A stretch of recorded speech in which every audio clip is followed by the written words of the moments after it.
of civil society organizations. A very warm welcome once again to the third day of the 66th Organization of the African Commission on Human and People's Rights. As we continue our proceeding, this afternoon, we would look at the next agenda item. This is the agenda item on making human rights the central pillar of the response to COVID-19 and the planning of a post-COVID-19 social, economic, and political order on the African continent. May I confirm if the members of the panel representing state parties to the African Charter, National Human Rights Institution, and civil society organizations, if they are with us. Can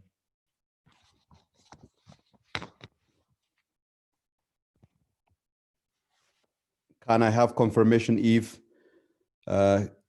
Excellency Secretary of State for Human Rights and Citizenship of Dr. Ana Celeste Cardoso Januario.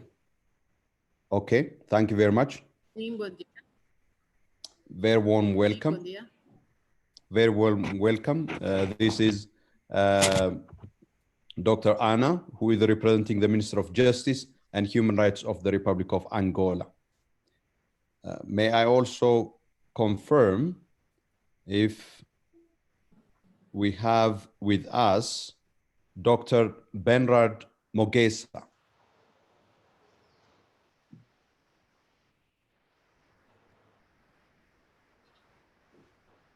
Dr. Bernard Mogesa. Dr. Bernard Mogesa is the CEO of the Kenya National Commission of Human Rights.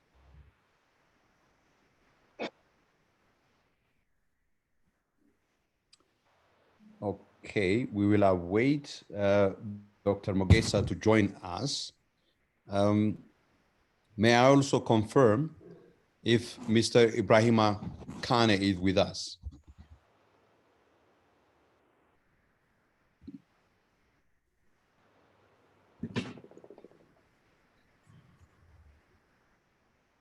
Mr. Ibrahima Kane.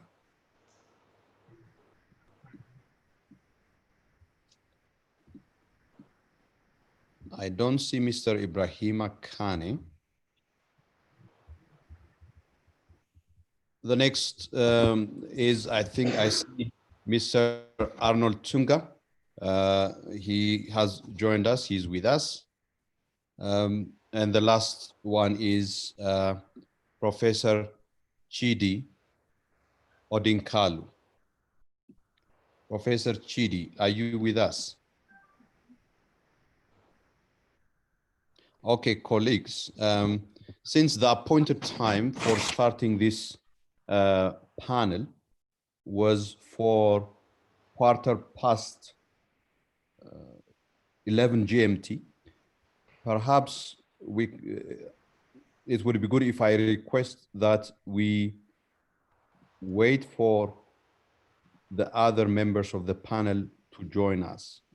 So I request Her Excellency, the Secretary of State for Human Rights and Citizenship, and Mr. Arnold Tunga, to kindly bear with us as we await other members to join us. So kindly give us some 7 or so minutes for us to have the other members of the panel to join us at the appointed time.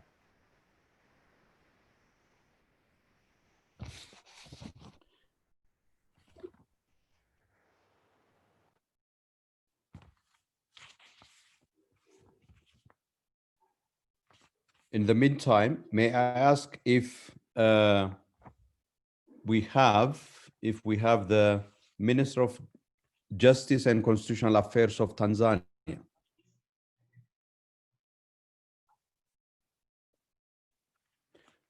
Okay. How about Innocent Bisimoa? Mr. Innocent Bisimiwa.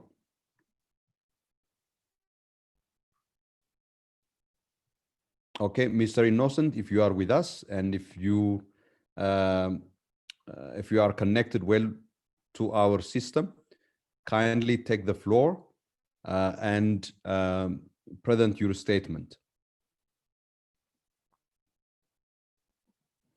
Mr. Innocent.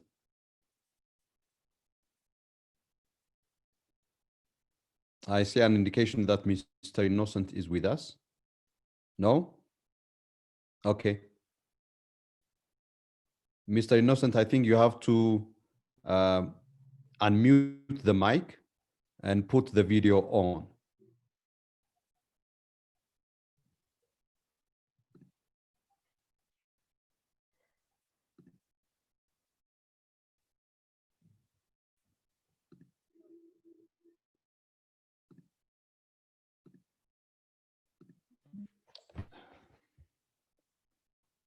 Okay, I'm not sure if we are able to have Mr. Um, Innocent Bismiwa with us. Again, we are experiencing a technical challenge. So we just wait for other members of the panel to join us and we will proceed to the panel. Bear with us for 5 minutes. Thank you.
I see that Professor Chidi Odinkalu has joined us.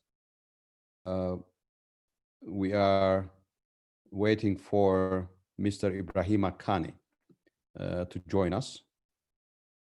As we start this panel, I would like to indicate that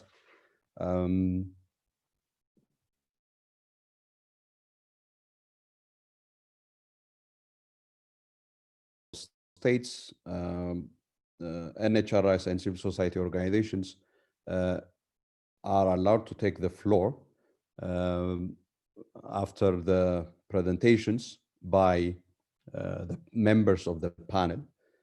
This is the panel that would help us to think through the nature and gravity of the human rights issues arising from COVID-19 and COVID-19 response measures that we have been discussing.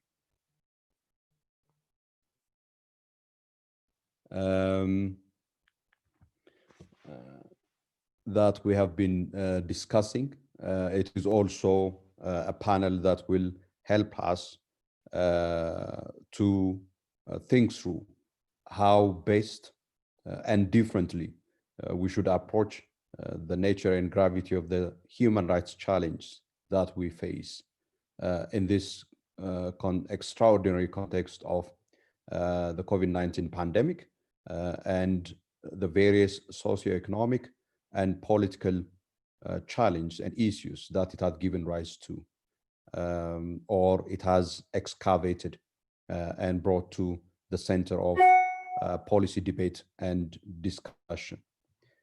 I think it is now time for us to start the panel.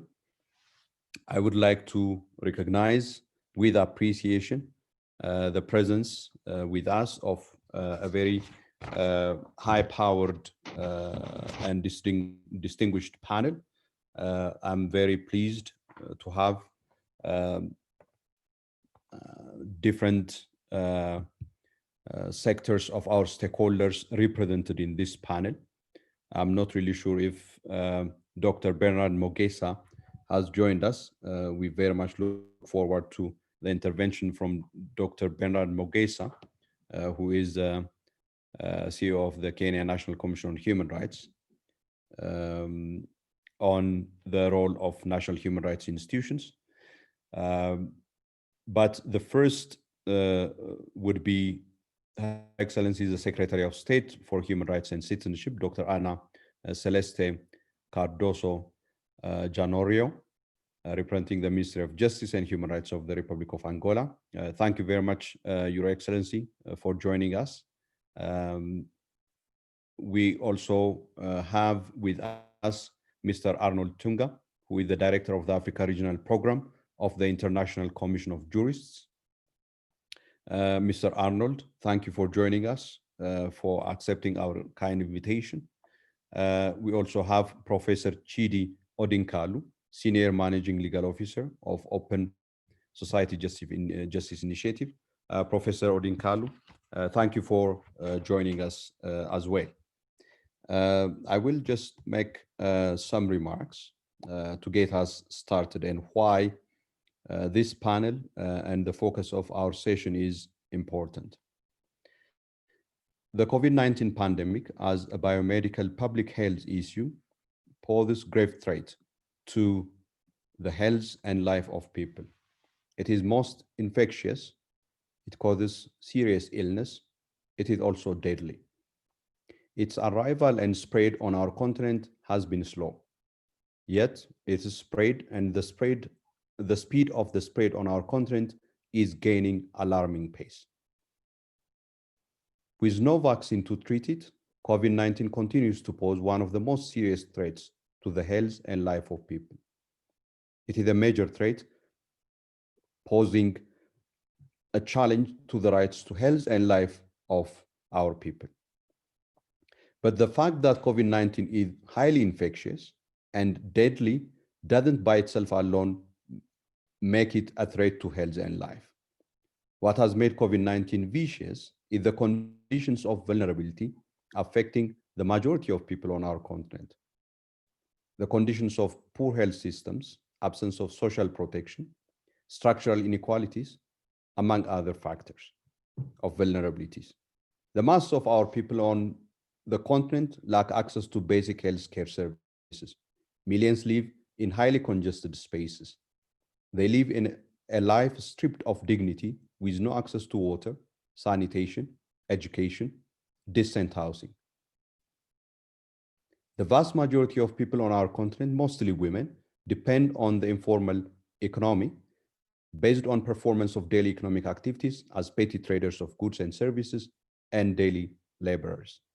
For all these categories of people, hand washing, sanitizing, social distancing, social self-isolation are not possible, nor the possibility of getting health care event of infection. Many have no shelter, no, no food stockpiles to remain confined in their homes, no regular income to avoid hunger and starvation. COVID-19 laid bare the failures of our economic and social policy making, the dangers, the dangerous fragilities of the structure of our economies, the inability of the prevailing model of economic development to deliver for the well-being of the mass of the people, and the weaknesses of our systems of governance, including the abusive institutional culture of security institutions that flex their muscles on ordinary people in the name of upholding law and order. With the states adopting COVID-19 response measures,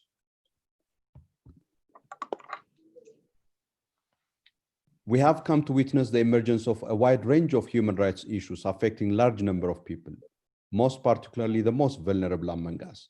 People are forced to face insecurity, not only from the lack of access to the conditions that make it possible for them to protect themselves from the virus, but also from the human rights violations and abuses resulting from the COVID-19 response measures and how these measures are enforced, as we have been listening from the various statements presented in the course of the past 2 days.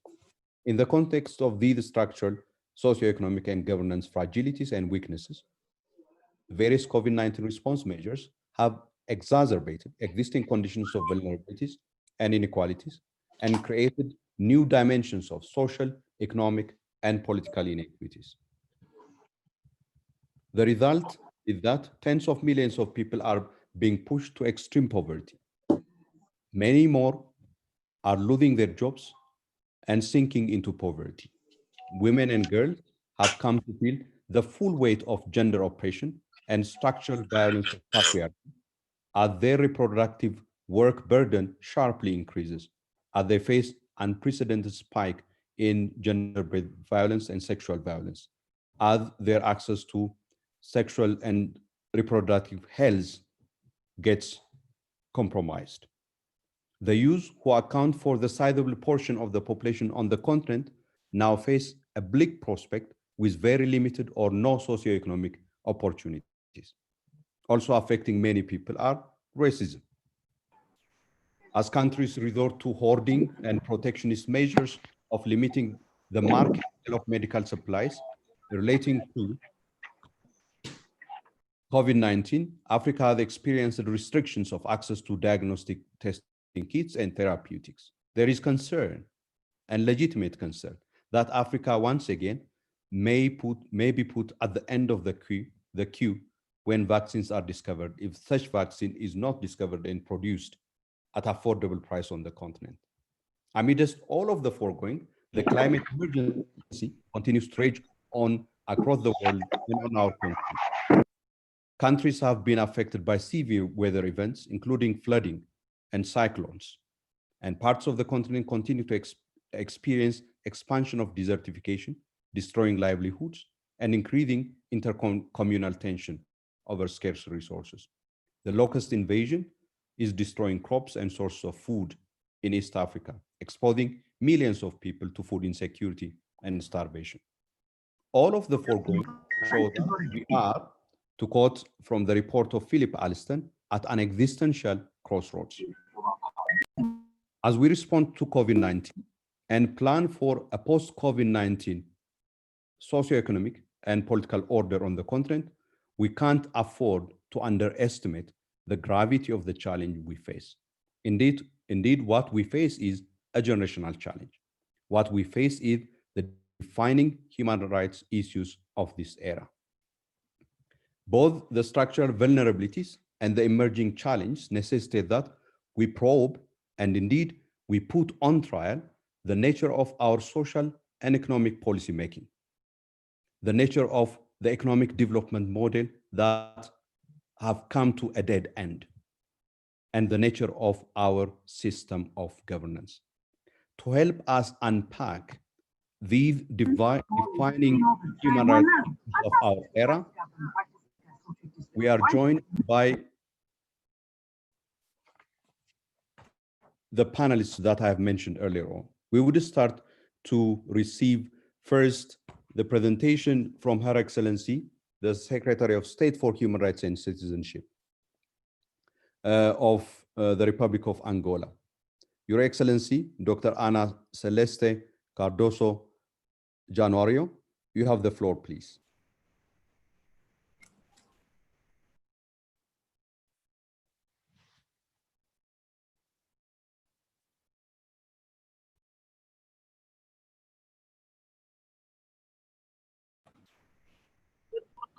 Good morning, bonjour, salam aleikum, bom dia a todos. Eu vou falar em português. Excelência, senhor Presidente da Comissão, senhor Comissário Solomon Derson, e também moderador deste painel, honoráveis comissários da Comissão Africana dos Direitos Humanos e dos Povos, ilustres painelistas, ilustres representantes das organizações da sociedade civil, minhas senhoras e meus senhores. Para nós é uma honra participar deste painel durante esta 66ª sessão ordinária da Comissão Africana dos Direitos Humanos e dos Povos, que devido à pandemia decorre de forma online. Começo dizendo que o ano de 2020 já está marcado na vida do mundo pelos efeitos da COVID-19. Trata-se fundamentalmente de uma crise sanitária e de saúde e, com ela, outros efeitos colaterais, econômicos. São muitas e importantes as questões a ter em conta para uma gestão da crise na perspectiva dos direitos humanos provocada pela Covid. Desde a declaração da pandemia pela Organização Mundial da Saúde, em março de 2019, Angola, por exemplo, tomou várias medidas necessárias para proteger, sobretudo, dois direitos fundamentais. O direito à vida, plasmado no artigo 30 da nossa Constituição e no 4º da Carta Africana, e o direito de acesso à saúde, previsto no artigo 77 da nossa Constituição e 16 da Carta. Para tal, tomou-se como primeira medida de contenção para que o vírus não se propagasse pelo país inteiro e que reforçou medidas de vigilância epidemiológica, biossegurança e acompanhamento de eventuais doentes. No dia 25 de março, Sua Excelência, o Presidente da República, João Lourenço, consultou o Conselho da República. E é importante aqui dizer o que é isso, o Conselho da República, para efeitos de Angola. É um grupo de conselheiros do presidente, formado por vários cidadãos de várias franjas, incluindo partidos políticos da oposição, sociedade civil, autoridades religiosas. E ao longo do período do estado de emergência, de lockout, Sua Excelência, Sr. Presidente, reuniu 2 vezes o Conselho da República como uma demonstração de que a medida a ser tomada devia estar de acordo com a opinião da sociedade. Do mesmo modo, e porque manda a lei, foi ouvido também a Assembleia Nacional. E, então, no dia 27 de março, foi declarado o primeiro estado de emergência. Eu gostaria de fazer mais uma parte aqui, dizendo que em Angola, nem mesmo no período de guerra, tinha sido declarado estado de emergência formal. Relativamente aos princípios da Carta Africana dos Direitos Humanos e dos Povos estabelecidos, adotados no dia 24 de março, onde prevê primeiro o princípio da legalidade, devo dizer que, como já disse anteriormente, a declaração do estado de emergência, lockdown, foi de acordo com a nossa legislação, com a Carta Africana, com o artigo do Pacto Internacional dos Direitos Civis e Políticos. Por quê? Porque essa declaração veio limitar alguns direitos fundamentais. O período de estado de emergência durou perto de 60 dias.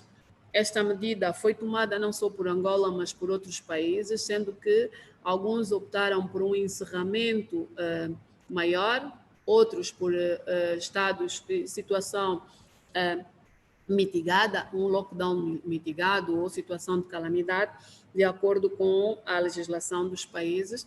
E em Angola isso foi feito no marco da legislação, do artigo 57 e 58 da Constituição, da Lei 1791 e também depois pela Lei 1420, que é a Lei de Base de Proteção Civil. Neste momento, a situação de Covid-19, ou casos de Covid-19, nós temos 18 províncias e temos casos em 2 províncias, a província de Luanda e a província do Kwanza Norte. Esses documentos todos foram divulgados e publicados em Diário da República. Relativamente à questão da não discriminação, dizer que todas as medidas foram tomadas nos termos do artigo 23 da Convenção, da Constituição e o artigo 3º da Carta Africana, no sentido de manter o respeito pelo princípio da não discriminação, não restringir as ações, nem baseando na raça, no género e na idade. Por quê? Porque entende-se que todos os indivíduos podem ser infectados ou afetados com a pandemia. Para que isso fosse garantido, o Ministério da Saúde, a nossa autoridade máxima sanitária, foi fazendo campanhas de apelo para que não houvesse discriminação dos cidadãos. Numa primeira fase, campanhas para prevenção, e hoje também está em curso campanhas para proteger aqueles indivíduos que já tiveram contato com o Covid-19 e que já estão devolvidos à sociedade, ou seja, estão melhor, já estão curados, para evitar a discriminação. Indo para o ponto 3, sobre acesso à informação, nós tivemos em Angola os 2 primeiros casos declarados em 21 de março. Logo a seguir tivemos casos graves, inclusive, que levaram à morte de cidadãos angolanos por Covid-19. Temos um sistema, foi criada uma comissão e a partir daí, todos os dias, diariamente, não importa sábado ou domingo, é feita uma conferência de imprensa para que a comissão dê a conhecer ao cidadão angolano, por todos os órgãos, com tradução à linguagem gestual inclusiva, para ser inclusiva, sobre o ponto de situação relativo à questão da Covid-19.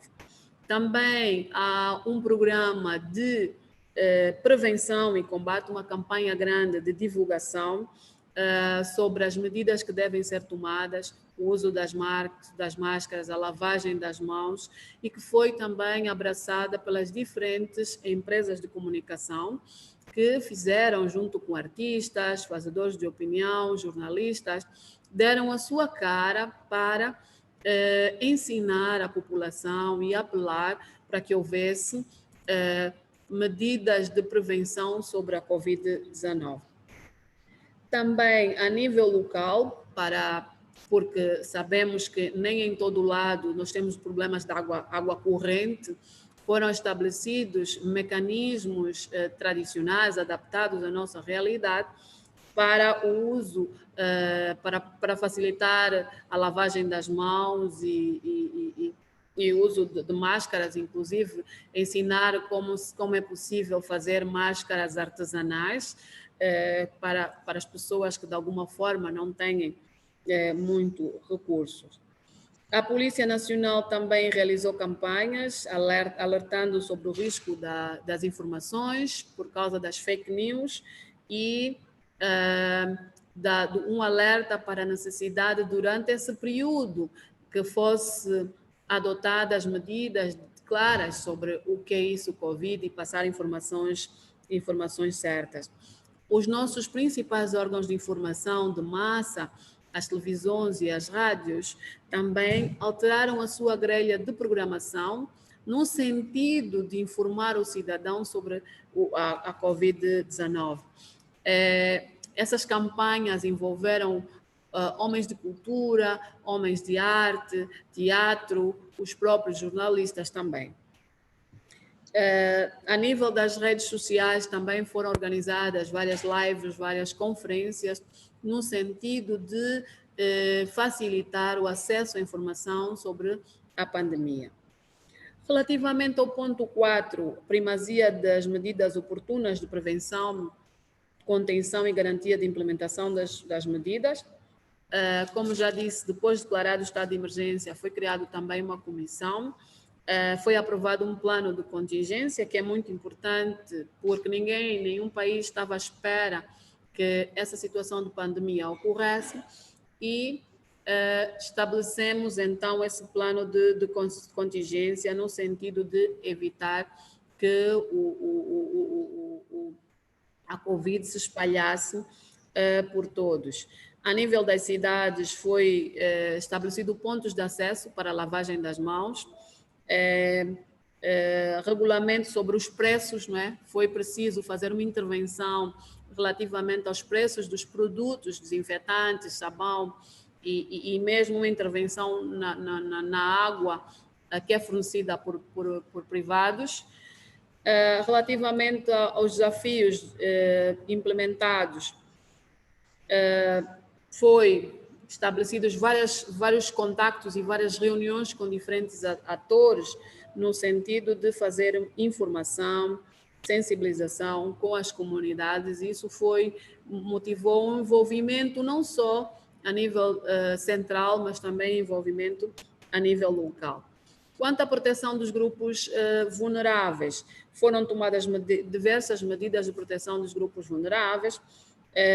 Como sabem, países como o nosso têm populações, infelizmente, que ainda vivem na rua, maioritariamente crianças em situação de vulnerabilidade, e nas grandes cidades, pelos governos provinciais, autoridades estatais, organizações religiosas, criou-se centros ad hoc para acolher durante este período de emergência, e alguns já se está a pensar em ficar definitivamente para acolher, sobretudo, as crianças e as famílias, e maioritariamente são mulheres também, que estão nas ruas.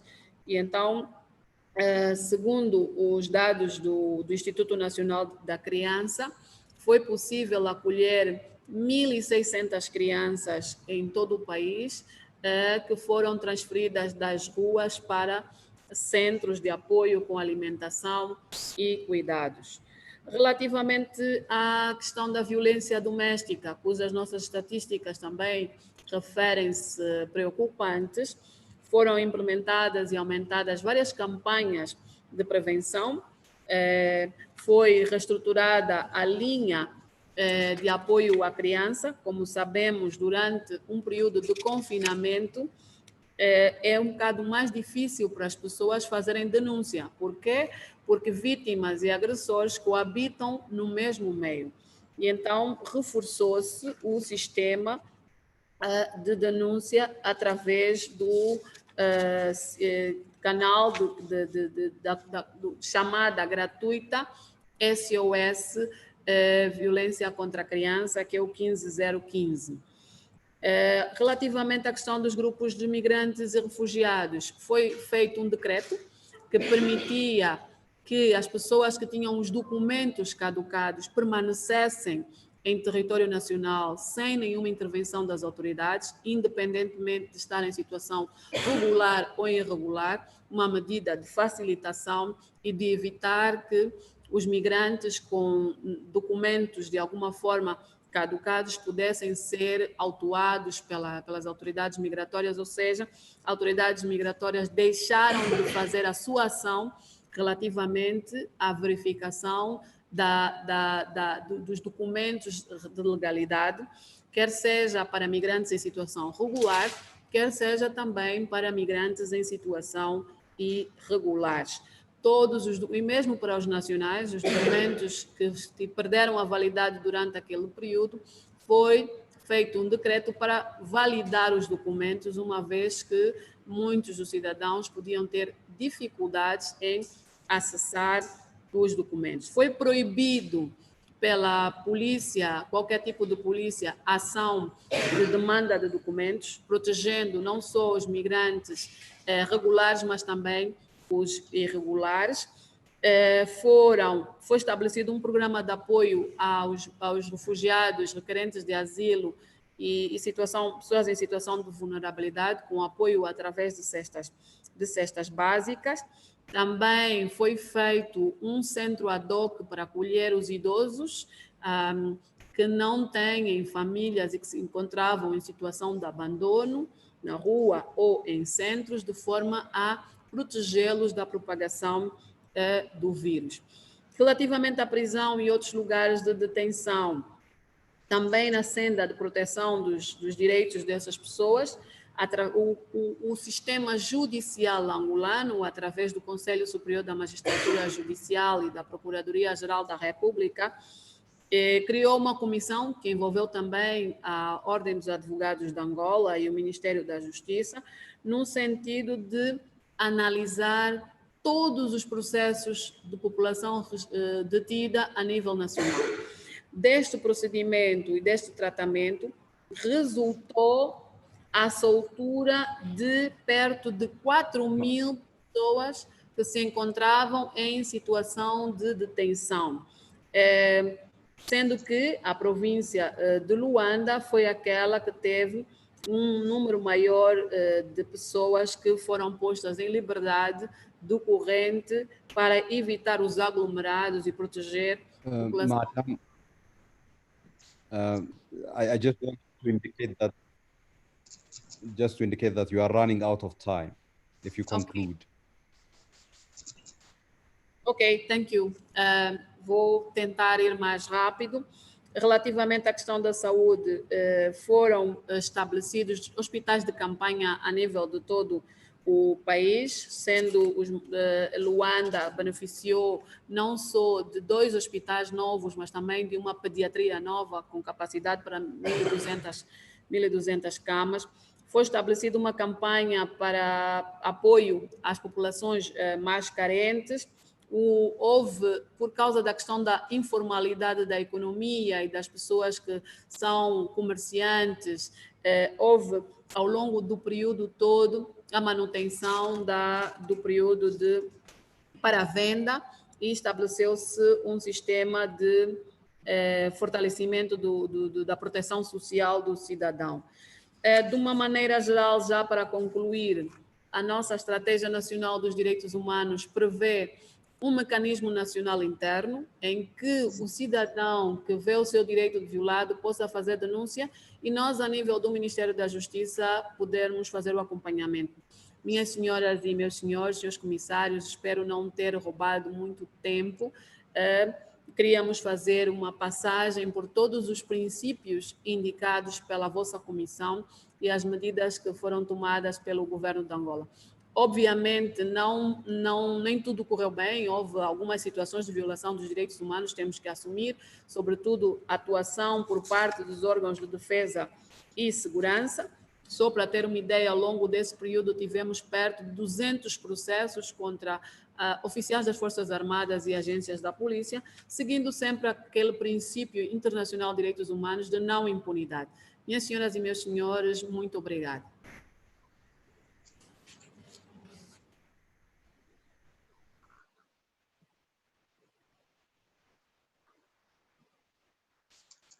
Thank you very much, Excellency, for your comprehensive expose of the state of COVID-19 pandemic in Angola and the various response measures that have been adopted in Angola, including a declaration of a state of emergency, which is the first of its kind, in that Angola didn't declare a state of emergency even during the time of its civil war that have been one of the long-running on the continent. And we take note of the various measures that we have taken, including the setting up of shelters to host the homeless, the building of new hospitals including 2 big new hospitals in Luanda. I think some of these measures obviously give rise to the question of, wouldn't it have been better for our states to invest in the provision of decent housing, to invest in access to health services for all before the arrival of COVID-19? And doesn't the fact that you are able to put in place these measures during as a result of COVID-19 show that already the states could have done and should have done these measures? These are some of the questions that we need to probe as we move forward. I would like now to call on, I'm not sure if Dr. Bernard Mogesa has joined us. I haven't received any indication that he joined us as planned. So I would rather proceed to kindly request Mr. Ibrahim Akane. Mr. Kane, thank you very much for joining us. Please take the floor and give us your insights on this thematic discussion. Merci, Monsieur le Président. Monsieur le Président, Mesdames et Messieurs de la Commission africaine, si vous le permettez, Monsieur le Président, je voudrais tout d'abord saluer tous les membres de la Commission africaine, surtout les nouveaux membres, pour leur assurer non seulement de notre disponibilité pour continuer le travail, mais aussi de notre soutien pour le travail remarquable que vous menez, parfois avec beaucoup de difficultés, pour faire respecter la vie et la dignité humaine sur notre continent. Vous m'avez demandé de faire un certain nombre de commentaires sur les mesures que les États africains francophones ont prises dans le cadre de la lutte contre la pandémie du COVID-19. J'aimerais, dans ce cadre-là, faire d'abord un certain nombre de remarques avant d'entrer dans le vif du sujet. La première remarque que je voudrais faire, c'est de vous indiquer que nous sommes, dans le cadre de la lutte contre le COVID-19, dans une situation sanitaire, c'est-à-dire de crise qui exige de la part des décideurs politiques une prise de décision justifiée par des données et des avis scientifiques qui sont obtenus par des structures chargées de prévenir, de surveiller et organiser la riposte médicale. Et que, puisque nous sommes dans des circonstances exceptionnelles, ces mesures, normalement, doivent, pour justifier notamment les restrictions aux libertés fondamentales, être motivées.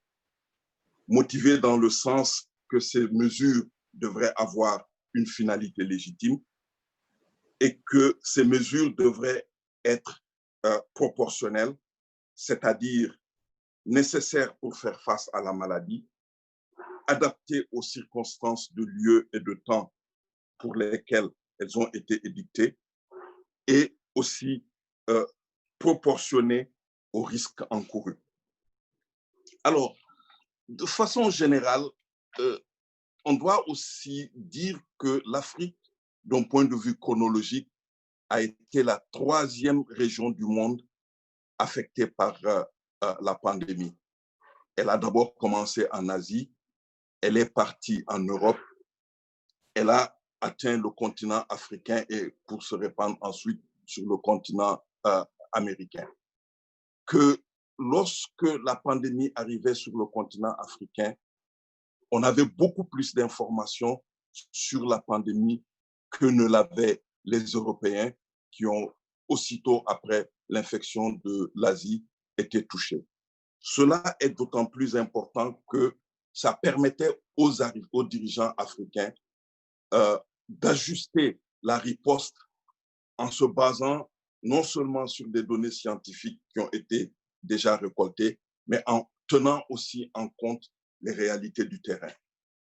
Mais si l'on jette un coup d'œil sur les mesures qui ont été prises pratiquement par l'ensemble des États francophones, on est quand même, on doit quand même remarquer une chose fondamentale, c'est qu'elles ont pratiquement tous pris les mêmes mesures. Ce sont des mesures d'état d'urgence.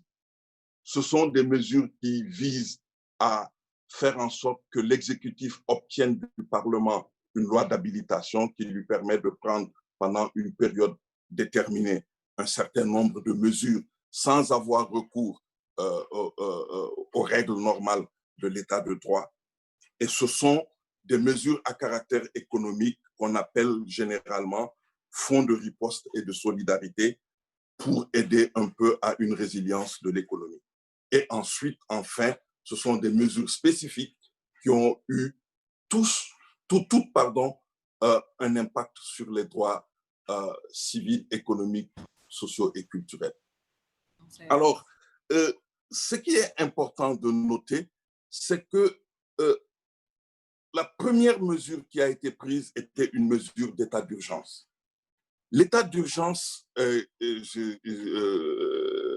représentante de l'Angola vient de confirmer que ce n'était pas seulement les pays francophones, les pays lusophones ont aussi pris cette mesure. L'état d'urgence est une mesure qui est prise dans des circonstances particulières.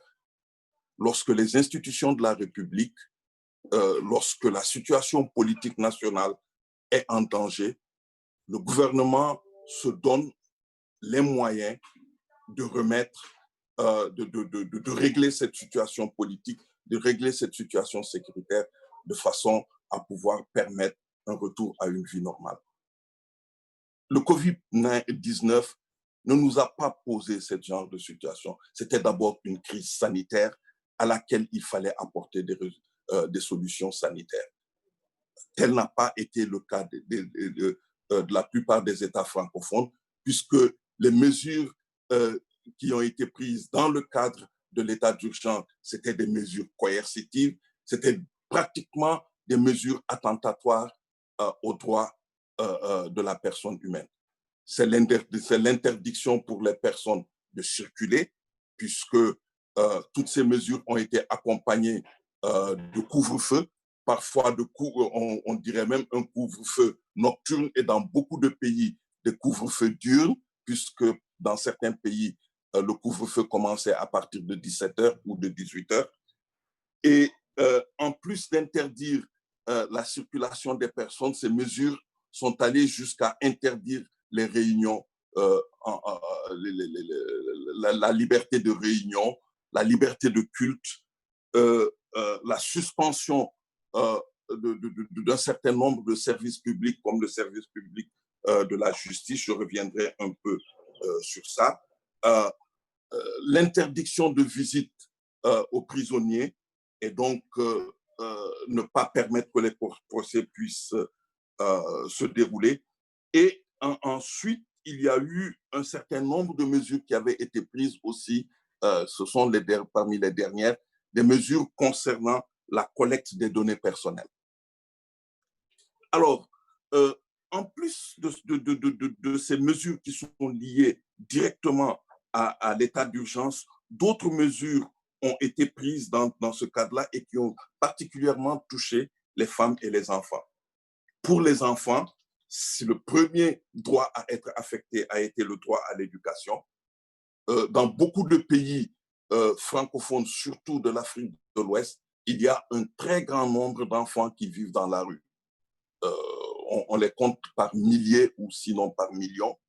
Et des mesures avaient été prises de les enlever de la rue pour les mettre en lieu sûr afin d'éviter que la pandémie ne les touche. C'était les programmes Zéro enfant de la rue. Il y a eu cette idée aussi de développer, puisque les écoles étaient fermées, de développer les télé-écoles.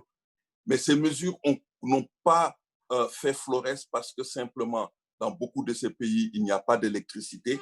Et lorsque l'électricité existe, les parents comptent plus sur ce qu'il y a dans leur poche que de permettre à l'enfant de suivre les cours, les longs cours à la télé et qui ne rapportent pas grand-chose aux enfants parce que n'étant pas organisés de façon adéquate. Alors, deuxième catégorie de problèmes qui sont posés, c'est que les lois d'habilitation qui ont été votées sont des lois d'habilitation qui ont pratiquement interdit un fonctionnement normal des parlements et donc n'ont pas permis l'expression, en tout cas d'un droit que les élus avaient de pouvoir suivre l'évolution de la maladie et de pouvoir aussi participer à la prise des mesures. Cela est d'autant plus inquiétant qu'il existe dans pratiquement tous les pays des mesures qui ont été prises pour faciliter le télétravail. Alors, si le télétravail est possible dans l'administration, si le télétravail est possible dans le secteur privé, pourquoi le télétravail ne serait-il pas possible au Parlement? Mais aucune réponse n'a été donnée à ce niveau-là.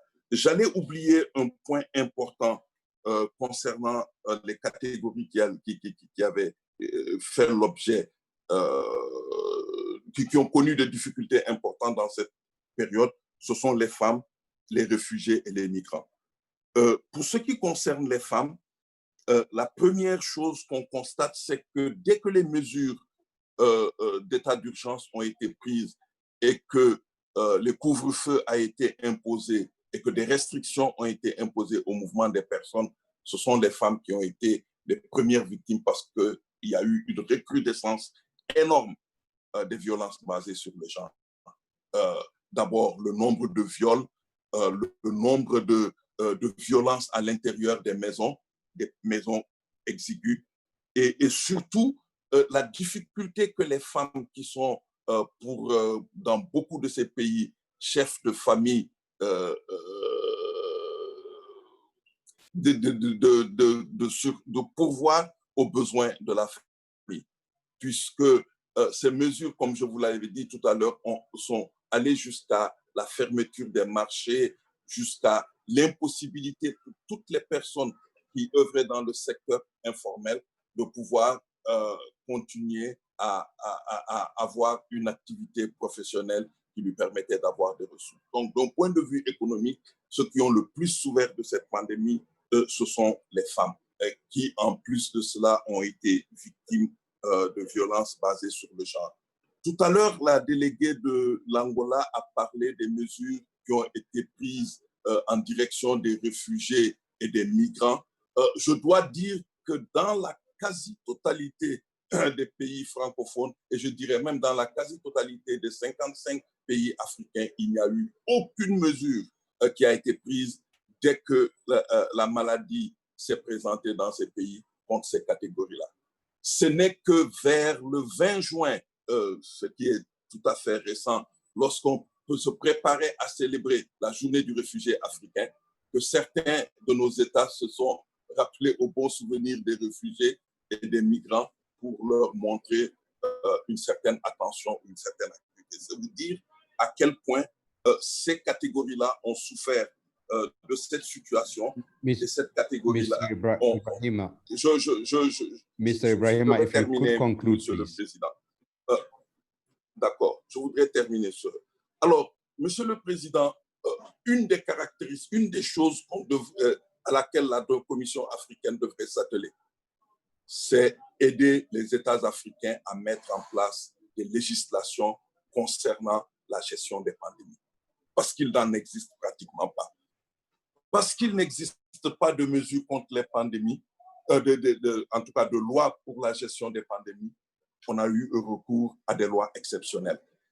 Et si on avait ces législations, elles auraient permis une bonne organisation dans les États de l'exercice du droit à la santé. Par exemple, l'existence dans beaucoup de pays, dans certains pays francophones, comme le Burkina Faso, d'un code de la santé publique qui permet d'organiser ces trucs.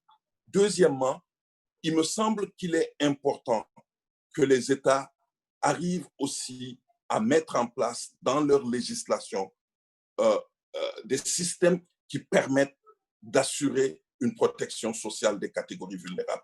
Ce qui a manqué dans pendant ces 4 mois, c'est l'accent mis dans les États sur la protection des catégories comme les réfugiés, comme les migrants.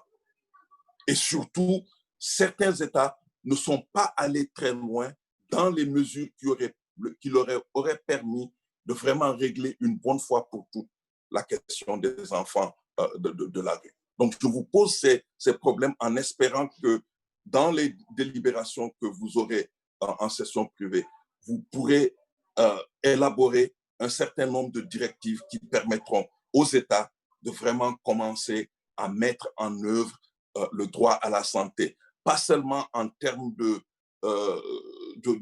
droit à exercer, mais aussi en termes de mesures à prendre pour que des conditions adéquates soient mises à la disposition de la population pour pouvoir exercer ce droit. Il n'y a pas d'hôpitaux, les structures sanitaires n'ont pas de moyens, il n'y a pas de médicaments, le personnel médical est exposé et tout cela, c'est un cadre juridique adéquat qui peut permettre de régler ce problème.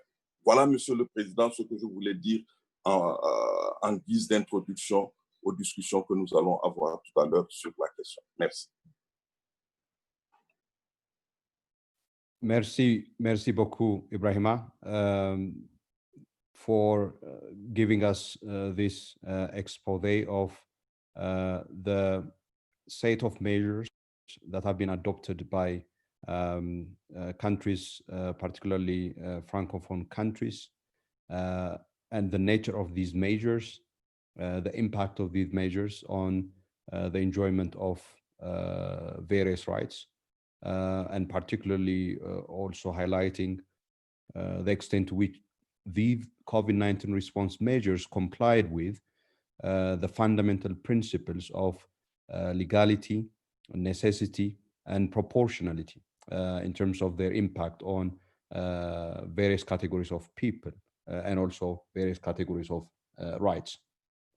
And also underscoring the need for taking serious lessons from the COVID-19 response measures and the various human rights issues that we have witnessed in many countries in terms of putting in place relevant legislation that makes it sure that we will not be responding in the way we responded to this health crisis. The health crisis requires a health and biomedical response. It doesn't require a security response. Security response is not the solution for a health problem, and that should guide the development of these legislations, and also in particular, taking into account the vulnerabilities that we have outlined and the impact on categories of people, including children, women, migrants. Thank you very much, Ibrahima, once again. May I now call on Mr. Arnold Sunga. Mr. Arnold.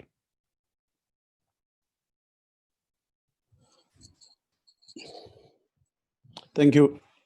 Thank you very much, Chairperson. So, Chairperson, Honorable Commissioners, and all those who are participating today, I wish to thank the Honorable Commission for giving me the opportunity to participate in this session, which I think is very important, and also to congratulate the Commission itself for thinking beyond COVID-19 to say that during COVID and post-COVID, what is it that we can do in order to restore the full respect and observance of human rights on our continent. It's something that I've also been thinking about for a while, and it also gave me an opportunity to try and put a few thoughts in writing, and hopefully after this presentation, I'll be able to compile it properly and send it to the Commission.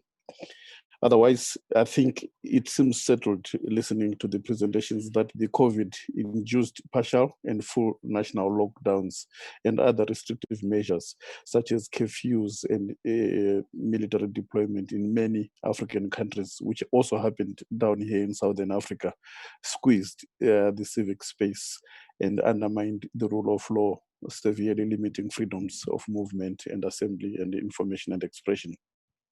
And what has become clear is that the limitations of fundamental rights is also brought to the fore what I would call existing fissures in our society, but also I think the interconnectedness of all human rights, that is economic, social, and cultural, as well as civil and political, and how they are mutually reinforcing.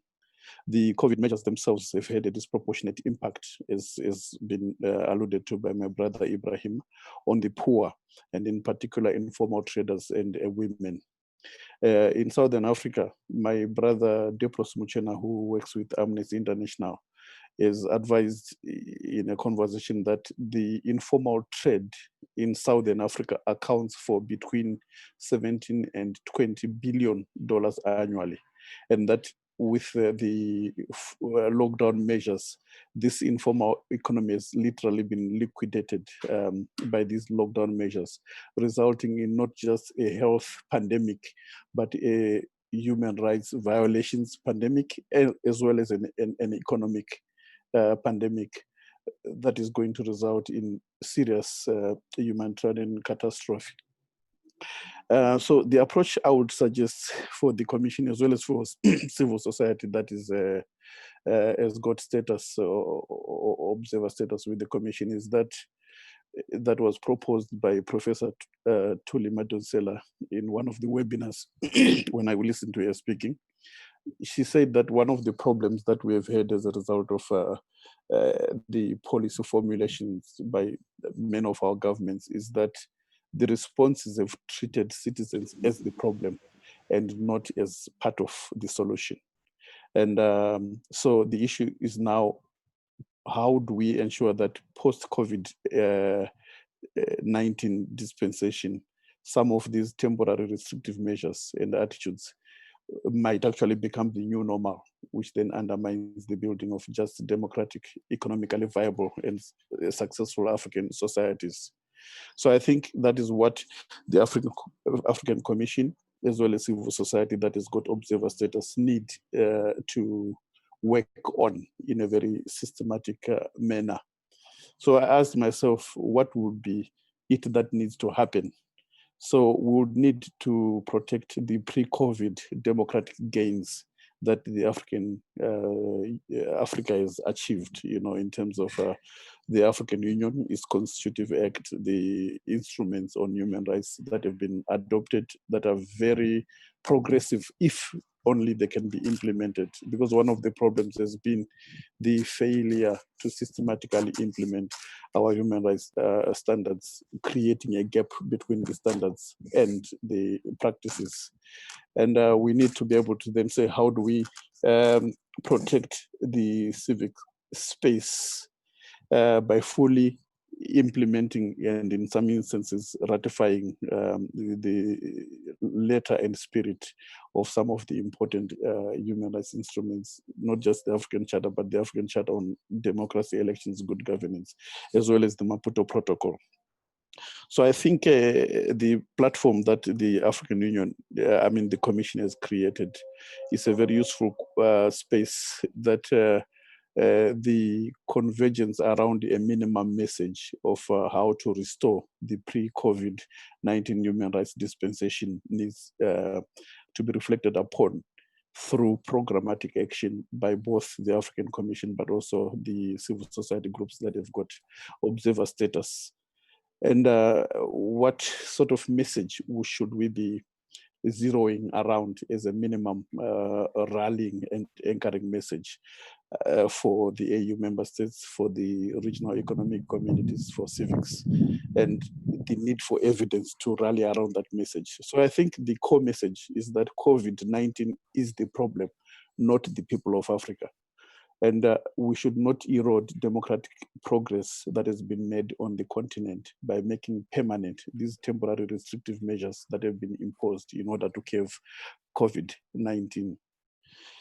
So I think civil society working together with the African Commission needs an advocacy approach to return to the pre-COVID governance and human rights dispensation through proper evidence, which is based on research and documentation, that the measures taken by the majority of our member states should be well documented. And then we need to evaluate the impact of such measures on enjoyment of human rights, on the building of our democracy, on the economic activity, on the environment, and on human rights activism. So I think the useful starting point, to echo my brother Ibrahim Makane, will be to apply what are referred to as the Siracusa principles. If we were to use the Siracusa principles to evaluate and measure the guidelines that have been implemented using those 5 principles, which are as follows: that the restrictions that have been made is provided for and carried out in accordance with the law, that the restrictions is in the interests of a legitimate objective of general interests, that the restriction is strictly necessary in a democratic society to achieve the objective, and then that there are no less intrusive or restrictive means that can be available in order to address the public health danger. And then that the restrictions must be based, as Commissioner Deso said, on scientific evidence and not drafted or imposed on the basis of irrational or arbitrary and unreasonable or otherwise discriminatory manner. And the reason why that is important is that when there is an emergency like the COVID danger, there's sometimes complicity on the part of the ordinary people who, through fear, begin to expect the government to take a very strong control of what may appear to be a public danger. And in the process, they voluntarily surrender some of their fundamental rights, only to realize later, when that danger passes, that those who wield power may not want to surrender the enjoyment of the control that they now have. So I think that's what we need to do to address the violations. I'm not going to go, Commissioner Deso, on the violations that have been articulated well, the arbitrary arrests and detentions. There's a lot around the prison conditions. You know, in South Africa here, there's an overpopulation in awaiting trial prisoners of just about 130% in most of the prisons. And these overflowing prisons is as a result of the implementation of COVID measures from April. I think the Minister of the Minister of Police in South Africa in May said that they had arrested over 260,000 people as part of implementation of the COVID measures from April.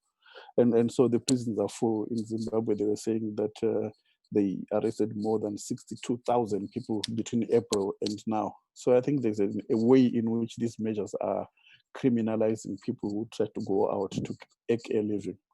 So I think those are my proposals, that we then create a deliberate programming as part of civil society, apply the Siracusa principles to measure the impact of the laws that were imposed in order to try and address the public health disaster, so that the outcomes are not necessarily, you know, let me put it this way. Some of the measures have been put in place to achieve not public health outcomes, but sometimes political outcomes by some governments that may want to take advantage of the COVID measures in order to prevent enjoyment of fundamental rights. So that is what I would say, Commissioner Deso, and wait to make further submissions during the question and answer. Thank you. Thank you very much, Arnold, for that presentation and underscoring the interdependence between civil and political rights on the one hand, economic, social, and cultural rights on the other hand, which has become more clearer during the course of the pandemic, and also urging us to think about the minimal expectations that we need to have in terms of ensuring that the pre-COVID-19 level of enjoyment of rights as well as democratic gains are not lost. Of course, one can add to that whether or not we have the possibility of bringing, in this context and post-COVID, the socioeconomic gains that might have been disrupted as a result of COVID-19. The $400 billion informal economy that you have mentioned that have been decimated because of these measures clearly tells us that we are in a very catastrophic situation as far as people who depend on that sector is concerned. And also, I think the call for all of us to be vigilant to ensure that these temporary measures do not become permanent measures that thereby reverse the human rights and democratic gains that have been made. And the question of implementation of African Union standards, obviously in the sphere of achieving socioeconomic transformation on the continent, questions could be asked on whether or not those policies and standards which prioritize and accentuate GDP growth are indeed the right kind of measures that we need to follow in the context of COVID and given the lessons from COVID. Thank you very much once again, Arnold, for that. May I now invite Professor Chidi Odinkalu. Chidi is also former chairperson of the National Human Rights Commission of Nigeria. Chidi, thank you for joining us, and you have the floor. Thank you, Comrade Chairman, Chairperson, and Honorable Commissioners. Can I also join in extending my congratulations to the Commission, and particularly to the commissioners who have been recently sworn in on what will be their very first session with the Commission, and wishing everyone, particularly the new commissioners, a very fruitful session, but more importantly, a very fruitful service to our continent. Let me also join in adopting particularly the remarks of my comrades, Ibrahim Khan and Arnold Sunga. I'll only supplement aspects of what they've said, looking to the future and to the challenges that the Commission may confront in addressing the consequences and aftermath of this pandemic. And I want to outline 5 issues very broadly, which are evident from what has been laid on the table. One is the inclusion agenda, that's inclusion across the board. That affects discrimination and diversity, and how policy is, and also disparate impact, how policy making across our continent affects people and afflicts people and citizens who are not included in the state sector, or who are at the bottom of the beneficiation value chain. This would include, of course, women in particular, given that, and you see what is happening with domestic violence. It will include migrants.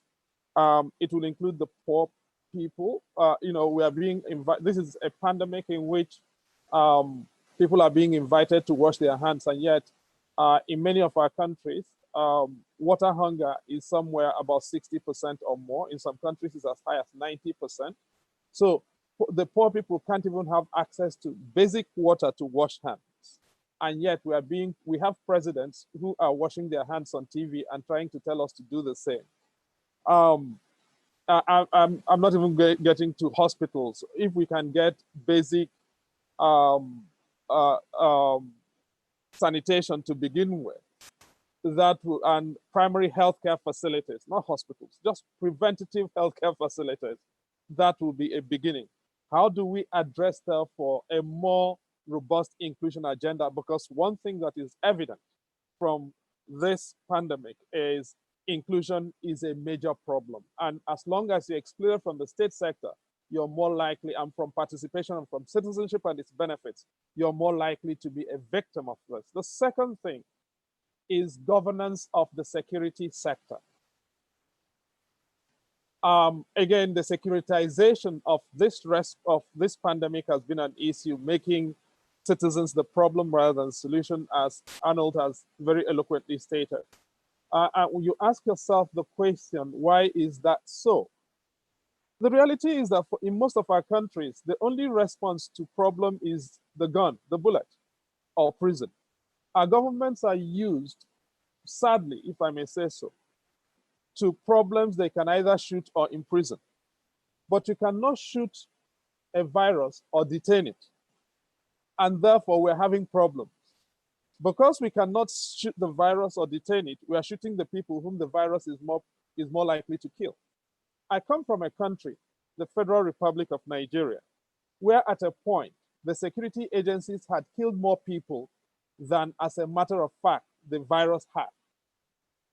In my village, I say my village, last week, the police killed a young man who was doing informal business, riding a bike, transporting people on a bike, because they asked him for the equivalent of less than 5 cents.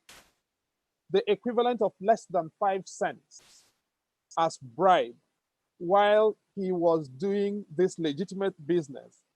And why did they ask him for the bribe? They said he was not wearing a mask. And because he did not give them that money, they shot this young man dead. He was 28 years old. We have seen this in many of our countries, from South Africa to places like Cameroon and Nigeria and Kenya. People being killed for this reason and nobody being brought to account. And the COVID pandemic has shown the extent to which this is a problem. And the question is, what can we do about it? It is going to continue to be an issue. The indefinite emergencies mean that these abuses could continue, and we've got to try and figure out something that we can collectively, under the leadership of the Commission, do to address it. Thirdly, the right to participation. Sadly, we have lost too many people to elections called on the back of COVID-19, including, tragically, an African head of state, the president of Burundi, who called an election because he thought the results were going to be favorable to him under cover of COVID. In Mali, Mali is in trouble because of elections held under cover of COVID. In Guinea, the president lost his chief of staff to COVID elections. Some countries have been more sensible about it. Ethiopia is grappling with a very difficult problem, but it is trying to address the problem in a more thoughtful fashion. The problem of COVID elections is huge in Africa. There are no easy solutions to it. That I think we've all got to admit. Elections have got to take place in some form at some point, otherwise governments lose legitimacy. So how do we address the issue? The African Court at the moment has got a case before it pending on this particular issue, and my hope is that this Honorable Commission will find a way to offer the African Court some guidance as it works its way to a solution. 2 more issues and I'll be done. The fourth is the judiciary. A lot of court systems are closed at the moment, and access to remedies is a fundamental issue in the system of the African human rights system, or in the priorities of the African human rights system. Many courts don't have the wherewithal to do remote hearings, and most ordinary people don't have the mechanisms to participate in remote hearings. How are we going to assure access to remedies while the consequences of COVID-19 measures continue, probably until at least 2022, which is the estimate? And finally, there are lots of things I could dwell on, but finally, I want to just highlight technology and human rights. We are having this as a virtual session. A lot of countries are proposing technology solutions to everything from contact tracing to to medical attention, to telemedicine. But there is no legal framework in most countries for the interface between technology and what we're doing, and there is no infrastructure. And my hope is that the Commission is going to address this. We can get to this in the conversations, but I think I've taken too much time already, and I want to stop here. I thank you once again, Mr. Chairman.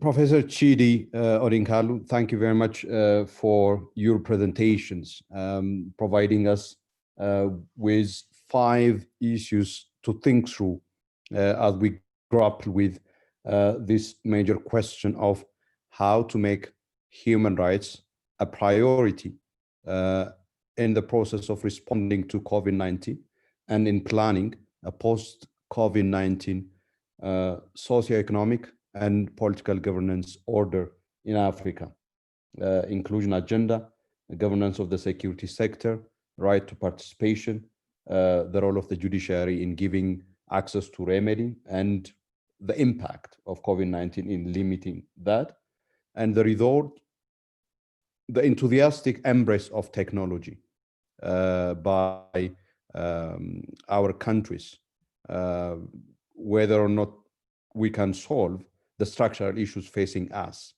through technology, and what kind of technology is a question that we need to also grapple with. Thank you very much to all the presenters. I don't think that Dr. Bernard Mogesa have succeeded to join us. So this brings us to the end of the presentations. It is now my pleasure to open the floor for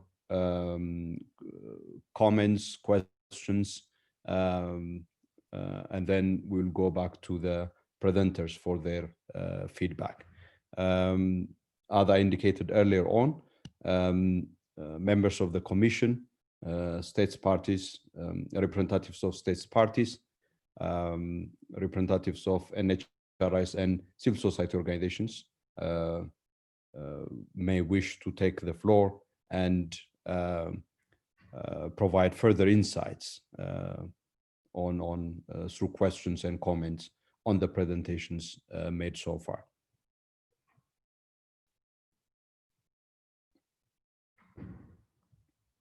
I wonder if colleagues at the Secretariat have any indication of anyone wishing to take the floor.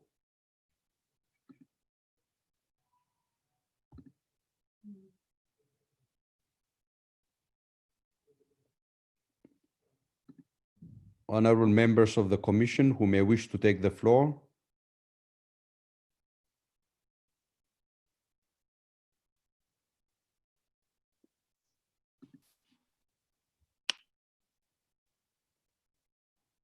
Participants who may wish to take the floor.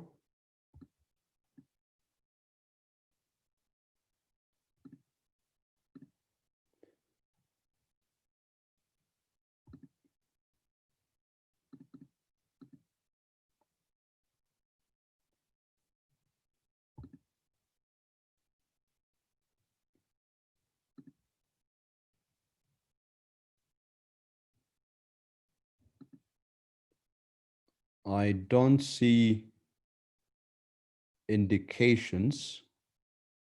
Colleagues at the Secretariat.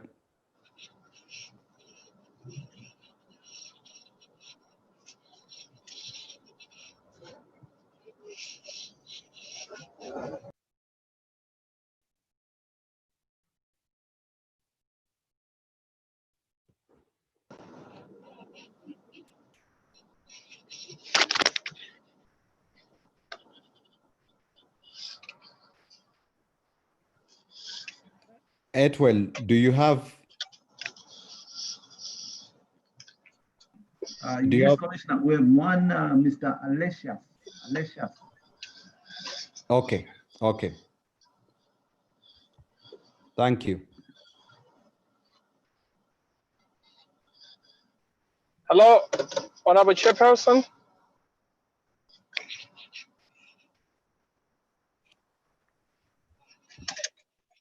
This is Alexius Kabangira, a fellow for Reprieve from Malawi. I wanted to comment from the last presenter. The professor gave 5 thematic areas on which, can you hear me, Mr. Chairman? Yes, we can hear you. Thank you. The professor talked of 5 thematic areas within which Africa should address, and he also mentioned one of which, the 5th one, was technology, improvement on technology. And I just wanted to concur as well as cement on the importance of technology. But maybe before we advance as Africa on technology, there's one thing that I would encourage or put to the Commission in terms of Africa and technology. The issue of the cost of internet. I think this is something that in many African countries and interactions, people have commented on this, but it's an issue that is taken lightly. You have companies or institutions that take hold of the market, but they make the cost of internet absolutely that people cannot afford. So this is a challenge in that it cannot promote, it cannot advance the existence or the adoption or the acceptance of technology if we don't create a platform, first of all, to accessibility, as well as I think literacy levels, improving literacy levels, specifically on technology. Thank you for the opportunity, Mr. Chairperson, sir. Thank you. Thank you very much, Alexis, for your comment, highlighting in particular the impact of embracing technology in conditions where the use and access to that technology is extremely limited on account of cost, which may end up actually exacerbating inequalities in our society. So I'm sure Professor Chidi Odinkalu has noted your point, and he would reflect on that further. Ms. Hannah Foster, chairperson of the NGO Steering Committee. You have the floor, please. Thank you very much, Mr. Chairperson. I just like to congratulate the Commission on this panel that is looking at post-COVID and some of the issues that we would need to visit. I'd like to raise 2 points. The first one is the need to strengthen and resource social and legal protection measures, especially for the vulnerable groups. We've heard from the various speakers the fact that gender-based violence and child abuse at household level and even in the streets have become a trademark of this particular period. So we need to, states would need to look at sustainability plans of how to ensure that the households and communities become more sustainable. I could remember somebody say, before some of our communities, before COVID kills them, poverty will kill them, hunger will kill them. So how do we deal with those issues? I think these questions that state will need to look at as we move into post-COVID. The second point that I wanted to also raise is that of, we've noticed a lack of general lack of coordination. States are doing their own thing, non-state actors are doing their thing. I believe moving forward, there is need for states and non-state actors to ensure that there is a coordination. There is, Professor Chidi mentioned participation, but then as we all can confirm, many non-governmental organizations are staying at home, working from home. How do they come out? How do we get them out to show a human rights approach is implemented and monitored? Thank you very much, Mr. Chairperson. Thank you so much, Ms. Hannah Foster, for your very excellent interventions on the need for strengthening social and legal protection as well as the question of how do we achieve a whole of society approach to health crisis rather than different sectors of society going on responding in an ad hoc and uncoordinated way with very severe consequences and waste of very limited resources as well. I don't see any other request for the floor. Let me check with my colleagues, members. We have Irene Petras. Irene Petras. Okay, please, Ms. Irene Petras, you have the floor.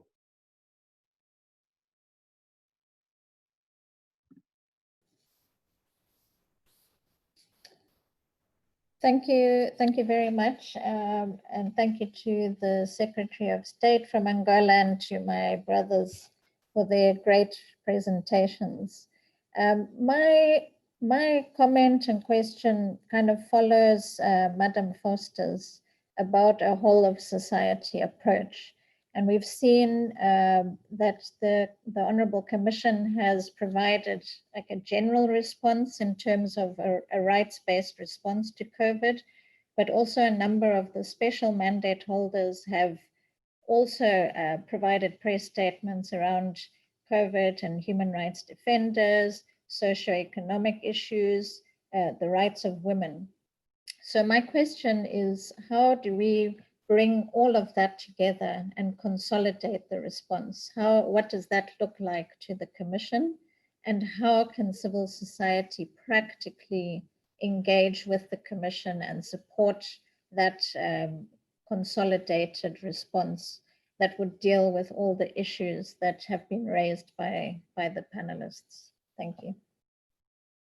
Thank you very much. Very good point regarding how we also need to revisit as the African Commission the various responses that we have activated in the course of COVID-19.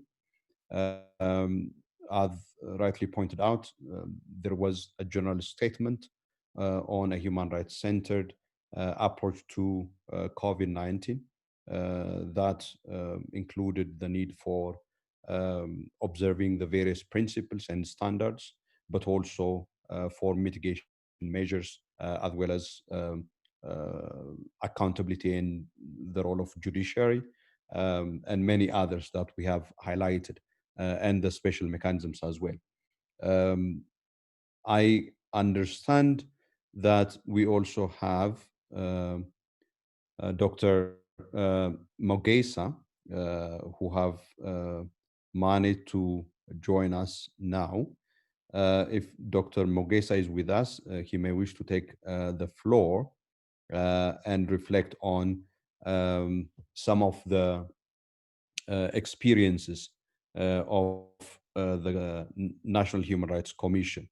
And then we will go back to if I am inviting my colleagues, members of the Commission, for them to take the floor as well. If they could, I really appreciate that, or else we'll go back to the members of the panel. But now, let me give the floor to Dr. Mogesa. Dr. Mogesa, you have the floor, sir.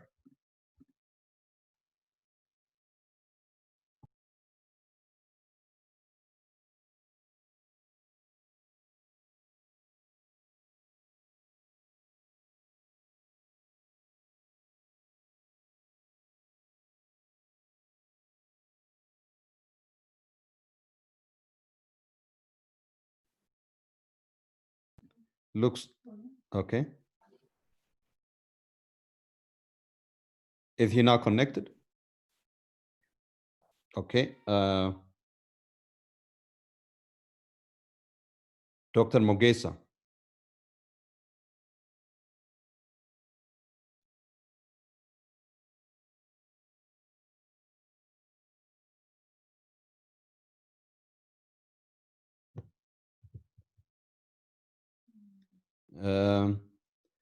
Well, it looks like that we don't have Dr. Mogesa online. We've added the replacement for him, which will advise, and the person is online.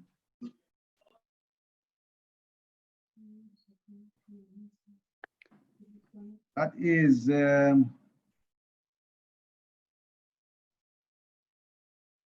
Honorable Abekarin Eljera. Abekarin Eljera. That's the person who's been advised to speak on behalf of Mogesa. What? Honorable Abekarin Eljera. Merci. Merci, honorable membre du comité de la Commission africaine des droits de l'homme. Merci de m'avoir. Excuse me, sir. I'm not really sure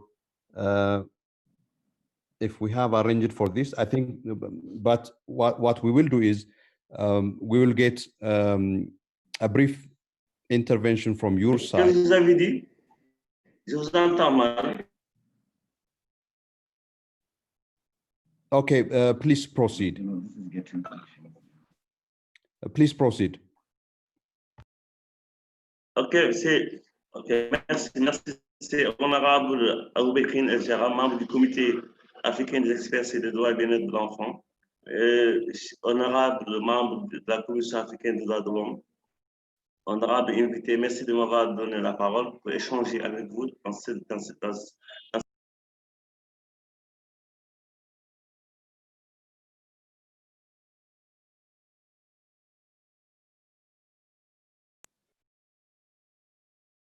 Ce qui nous inquiète aujourd'hui, sur le plan africain, c'est la promotion et la protection des droits de l'enfant. On aimerait que la Commission africaine des droits de l'homme invite les États africains qui ne sont pas encore partis à la Charte africaine des droits et bien de l'enfant, de le faire et de respecter les engagements pris lors du 30e anniversaire de la Charte africaine sur le droit de l'enfant.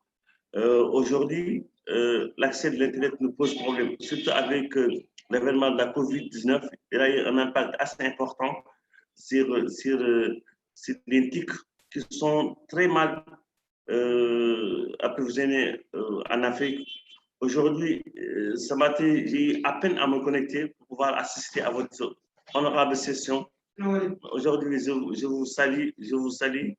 Et j'aimerais davantage que je sois au diapason du thème de la commission de cette journée. Merci, je vais vous suivre au fur et à mesure. Merci.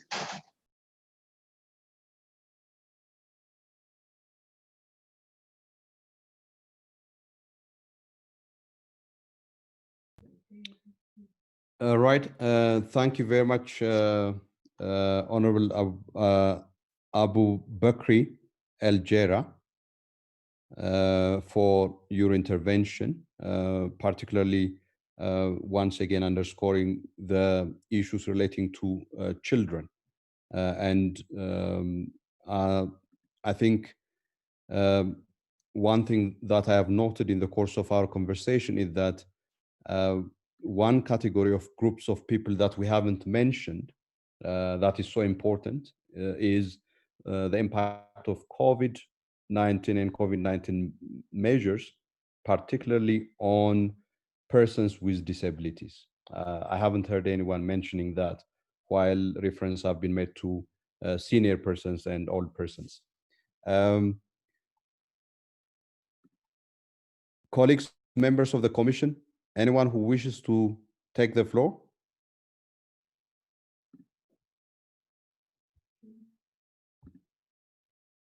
Okay, we don't have. Oh, Commissioner King. Yes, please, Commissioner King.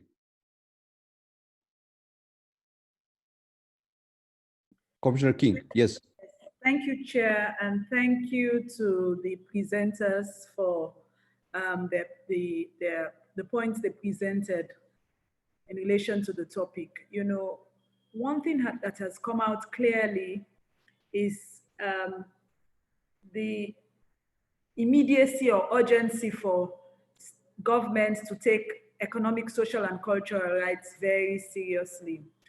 And Professor Chidi was talking about the provision of water, that in normal times we see the challenges communities have with the provision of water. But during this COVID times, some states have taken the additional, well, a special step to make provision of water to communities that previously had none.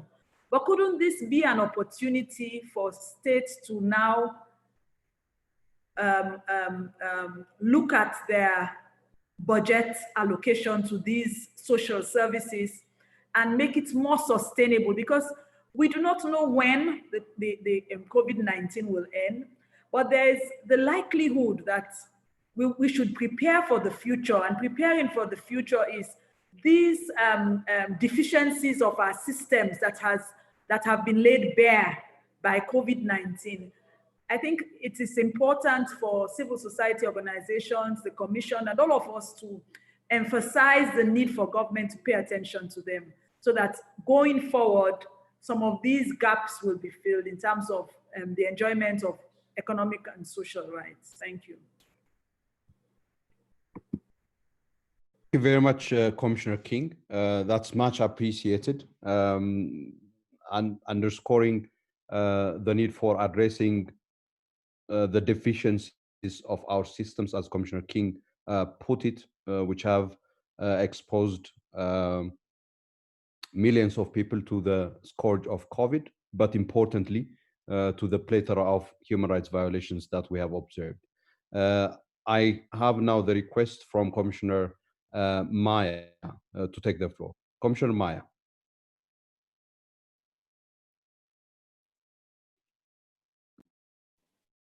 Merci, Monsieur le Président. Bonjour, chers collègues et chers participants. Je voudrais à mon tour remercier tous les conférenciers qui, effectivement, nous ont éclairés sur les différentes attitudes adoptées par nos États africains lors de la pandémie du Covid-19. Alors, je voudrais juste rebondir sur la communication de Monsieur Ibrahima, peut-être même la compléter, lorsqu'il a évoqué que les États africains, pour l'après-Covid justement, devraient mettre en place des législations sur les pandémies. Je crois que la législation en elle-même ne suffit pas. Ce qu'il faudrait surtout mettre en place, ce sont des agences nationales de santé publique, ou ce qu'on appelle encore des autorités nationales de sécurité sanitaire ou de santé publique, et accorder à ces agences nationales ou à ces autorités nationales de sécurité ou de santé publique la possibilité de mettre en place, d'élaborer des stratégies relatives aux éventuelles pandémies. Ça, je crois que c'est un point qu'il serait important, notamment, de prendre en charge par les États. Un autre point également important qui a été évoqué par M. Childi concernant la technologie et les droits de l'homme. C'est vrai qu'on a eu droit, d'ailleurs, toutes ces rencontres virtuelles en sont la preuve. Ce qui serait également important, c'est de développer ce qu'on appelle les plateformes de discussion. Or, comme l'a dit également M. Childi, il faut également se donner les moyens de sa politique. Or, nous avons vu les faiblesses de la technologie en Afrique, mais il n'en demeure pas moins que des associations, la société civile, devraient se pencher sur cette technologie qui est mise au service des populations, des États, pour prendre en charge des situations exceptionnelles. Alors, un autre point que je voulais relever, lorsqu'on a évoqué les restrictions aux droits de l'homme par rapport à des cadres législatifs qui ont été adoptés par les États, il y a quand même une réflexion qui, je crois, serait à même d'être prise en charge par les juristes, par les constitutionnalistes. Il s'agit notamment peut-être de démontrer la responsabilité des États du fait de l'adoption de lois d'exception, loi d'état d'urgence, de lois, mais qui seraient des lois inconstitutionnelles. Car lorsqu'on se penche sur la substance de ces lois adoptées par les États, on s'aperçoit que ce sont des lois qui sont en parfaite contradiction avec les constitutions qui prônent au contraire le respect des droits de l'homme, je dirais le respect, mais également surtout le fait que les États sont dans toutes circonstances obligés de maintenir un standard minimum de droits de l'homme.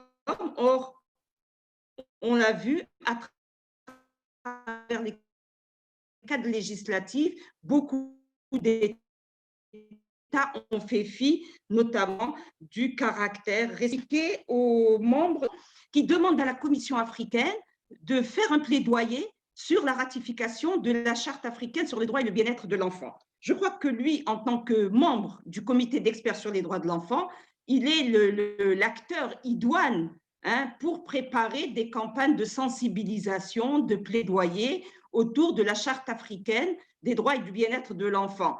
La Commission africaine ne peut qu'accompagner le comité d'experts sur les droits et le bien-être de l'enfant pour assurer la divulgation de la Charte africaine.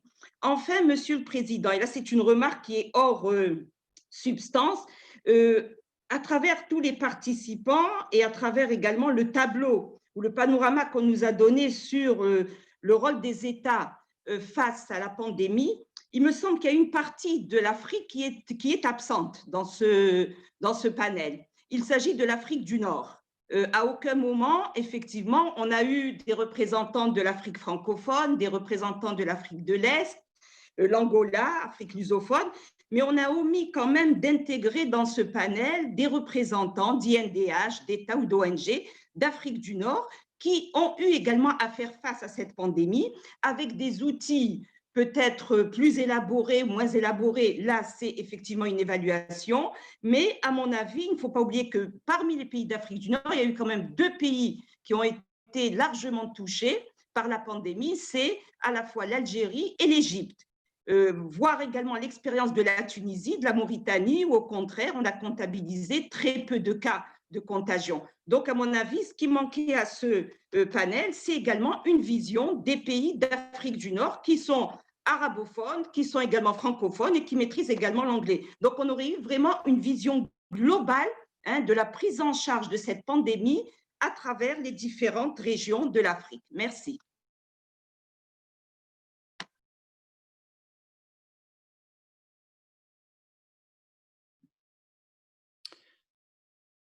Thank you very much, Commissioner Maya, for complementing our panel by bringing in a North African perspective, particularly drawing our attention to the specific experiences of 2 countries most affected by COVID-19, namely Algeria and Egypt.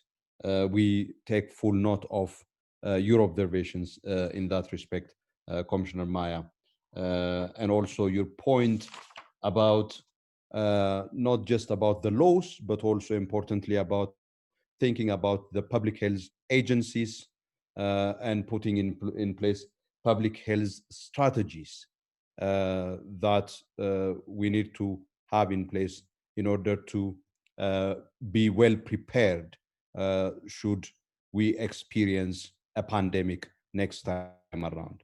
Thank you very much, Commissioner Maya.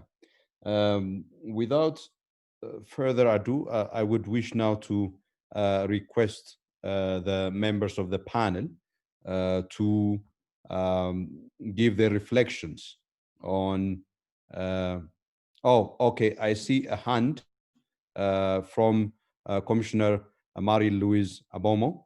Commissioner, you have the floor. J'ai demandé la parole aussi depuis tout à l'heure. Okay. Avec les 2 mains. Okay. If you want, I can use Commissioner 4 hands. Hatem, I recognize you as well. Let me give the floor first for the ladies. Merci de me passer la parole, Monsieur le Président. Je présente mes respects à tous les membres du panel. Je salue également les collègues commissaires. Je voudrais rebondir sur l'intervention du commissaire Maya pour proposer une continuation de la réflexion sur les agences de stratégie. Je voudrais savoir s'il n'est pas possible que ce soit les rapporteurs pays, soit les États, soit les organisations internationales qui s'occupent de, comment je peux dire ça, qui regardent les actes posés par les États en termes de riposte. Est-ce qu'il est possible qu'on puisse avoir un recueil de bonnes pratiques qui ont été mises en place au cours de cette pandémie, effectivement, pour que les pays qui n'ont pas adopté certaines pratiques qui se sont avérées utiles dans d'autres pays avec des résultats positifs puissent les adopter dans leur pays au cas où. C'est-à-dire, est-ce qu'on pourra avoir un manuel comme celui-ci? À la suite de ce qu'a dit, tout ce qu'a dit le commissaire Maya. Je vous remercie.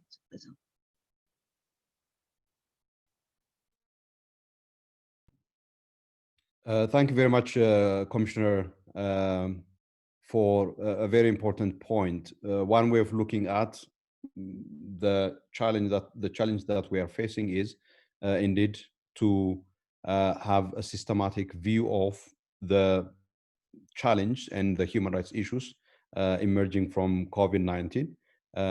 But this can also be approached from a perspective of identifying best practices and articulating ways and means of replicating those best practices. So the need for compiling or having a compendium of best practices from states parties to the African Charter in terms of the response to COVID-19 and the lesson to be learned from those best practices. Thank you for that. Commissioner Hatem. Merci, Monsieur le Président. Je ne serai pas lent vu l'heure un peu tardive, mais ce que je voulais ajouter à ce débat concernant la COVID-19, c'est que cette pandémie a surpris toute l'humanité. Et donc, n'ayant pas de vaccin, n'ayant pas de médicaments, toutes les nations du monde, même les plus développées, ont eu recours à une ancienne méthode, une ancienne prophylaxie, c'est le confinement. Et c'est le confinement donc, qui a entraîné beaucoup de problèmes dans beaucoup de pays et ça a été bien développé par tous les orateurs. Alors, ça a été une atteinte à la liberté de circulation, à la liberté de l'enseignement, à la liberté de rassemblement, etc. Mais on se met à la place des États. Avait-il le choix? Non. Et donc, moi, je pense que la pandémie a mis le doigt, elle a amplifié les défauts de tous les pays, qu'ils soient développés ou sous-développés. Et donc, je rejoins tous ceux qui ont dit que les droits économiques et sociaux sont très importants dans cette période de pandémie, surtout le droit à l'eau et le droit donc, à la propreté pour se prémunir. Et je pense que on ne peut pas trop condamner les États parce que un des droits les plus importants, c'est le droit à la vie. Et donc, les gouvernements avaient l'obligation de préserver des vies. Et je prends l'exemple qui a été cité par ma collègue Maya de mon pays. La Tunisie n'a pas eu beaucoup de décès, 50 jusqu'à ce jour, en fermant les frontières parmi les premiers pays. Donc, le virus n'a pas eu le temps de trop circuler dans le pays. Je pense qu'il faut relativiser dans cette période de pandémie. Le droit à la vie est primordial, le droit à la santé en deuxième lieu et défendre les droits économiques, sociaux et culturels. Et je pense que la prévention que nous devons faire, nous, à la Commission africaine des droits de l'homme et toutes les autres institutions également, c'est la protection contre les excès des forces de l'ordre dans beaucoup de pays. Parce qu'au nom de la préservation de la vie, au nom de la restriction de la liberté de circulation pour prévenir la contagion, etc., certaines forces de l'ordre dans certains pays, que je ne nommerai pas, donc, si vous voulez, étaient très féroces et très violentes. Donc, c'est un peu donc, dans ce cadre-là que je voulais juste ajouter quelques mots. Je vous remercie.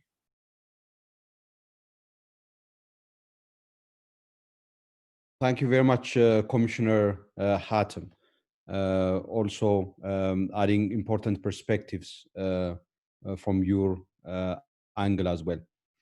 I understand that we also have Commissioner Manuela, who requested for the floor. We will take Commissioner Manuela and we will go back to members of the panel. Commissioner Manuela, you have the floor. Thank you.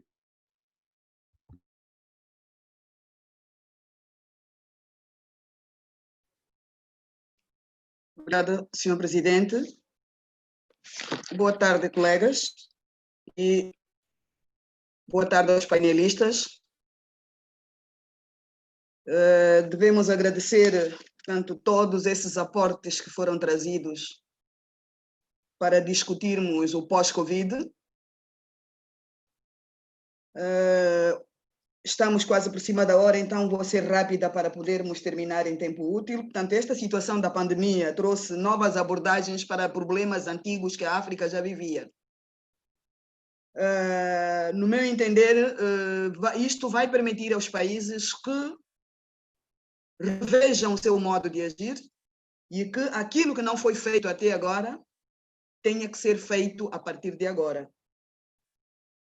No que toca às forças da ordem e segurança, concordo perfeitamente com o que foi dito pelo comissário Hatem, mas a minha opinião é que os Estados devem investir mais no homem que enverga a farda, tanto policial como militar.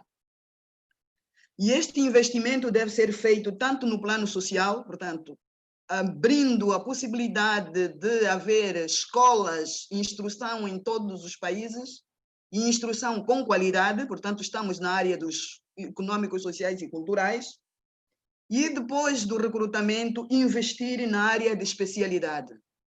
Nesta área de especialidade, olhar também para a vertente dos direitos humanos. Outro investimento e outro esforço que os Estados devem fazer é no sentido de equipar as forças com equipamento não letal para o pleonasmo, para uso em caso de desobediência e que não implique o uso do equipamento letal. Porque o que se viu é que as Forças Armadas reagiram à desobediência que foi, portanto, que havia em relação às medidas de confinamento, usando equipamento letal, o que não é isto que recomendam as normas internacionais. Por último, e não menos importante, deve sim existir essa colaboração, que foi muitas vezes referenciada, entre os Estados e a sociedade civil e as igrejas, no sentido de partirmos todos nós para uma educação cívica de todos. Isto porque com educação em condições em todos os países e com qualidade, e um alto grau de domínio dos nossos direitos e liberdades, há uma maior literacia, e um povo com literacia é um elemento importante para uma sã convivência entre os órgãos governamentais e entre eles, portanto, a polícia e as Forças Armadas. Eu penso que é neste sentido que os governos devem investir e é neste sentido que nós, Comissão, devemos também aconselhar os governos. Muito obrigada.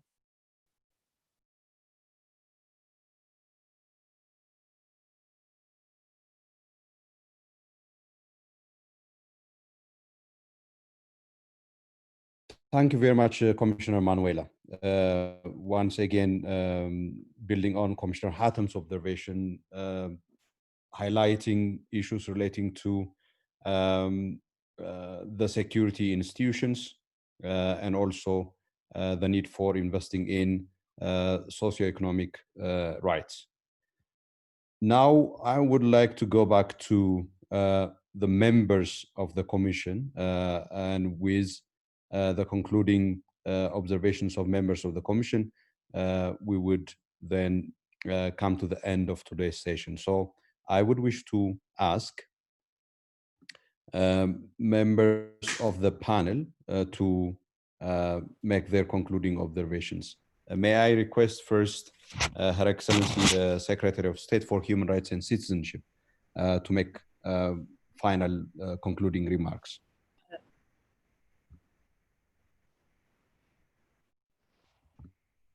Muito obrigada a todos, Sr. Moderador e Presidente da Comissão, Solomon, aos painelistas, aos honoráveis comissários. Penso que, de uma maneira geral, é importante dizer que os governos, como não estavam preparados para a situação do Covid, que eles estavam a levar avante os seus planos de ação. Planos de curto, planos de médio e planos de longo prazo. E estes planos devem ser alinhados ao orçamento, aos recursos que estão disponíveis, ao budget. E temos todos os países, independentemente do PIB que tenham, o budget constraint, os problemas do orçamento. O que foi feito, ou o que tem que ser feito, é uma aceleração da implementação de alguns programas nos orçamentos. Por exemplo, nós em Angola, neste momento, estamos, por força do investimento que foi feito, a fazer uma revisão do orçamento geral do Estado. A ideia de trabalhar a questão do direito à saúde é olhar para as infraestruturas, para os recursos humanos, para as tecnologias, equipamentos médicos e medicamentosos. Por exemplo, em 2017, nós tínhamos 88 mil profissionais de saúde e hoje, em 2020, temos 97 e abriu-se um concurso para mais 7, ou seja, vamos ter perto de 100 mil. Isto depois do concurso público. Os direitos humanos são interdependentes, não é? É o que aprendemos. Não são hierarquizados, mas vamos investir aonde? Na estrutura de um hospital ou vamos investir na prevenção? Na água, como disse o professor Chidi, ou no saneamento? Os especialistas, por exemplo, em Angola, a principal causa de morte é a malária. Os especialistas dizem que para combater a malária é preciso um investimento no saneamento, um investimento na prevenção. Ou seja, os governos no dia a dia, com o impacto da Covid-19, têm que meter todos esses aportes na mesa para poder fazer uma decisão. Como solução global, eu penso que devemos olhar primeiro na partilha de problemas e na partilha de solução. A primeira medida que todos os países do mundo tomaram com o Covid e ao perceberem-se do Covid da forma de contaminação foi o lockdown. O lockdown não é também uma medida um bocado egoísta. Por quê? Porque é um confinamento. Nós nos fechamos para podermos resolver o problema sozinhos. Ou seja, neste momento em que o mundo vive, a África vive, eu penso que pode ser um lockdown não de separação física, mas não de lockdown solidário. Ou seja, a abordagem de direitos humanos deve ser uma abordagem de solidariedade. Está-se a procurar a vacina. Quando se encontrar a vacina, ela vai ser vendida ou vai ser comprada? Se for vendida, como é que vai ser aqueles países que não têm recursos? Então, de uma maneira geral, eu penso que no pós-Covid e nas soluções futuras, o que nós temos que reforçar são os mecanismos de solidariedade entre os países, e a Comissão tem efetivamente um papel a dizer neste sentido. Muito obrigada a todos.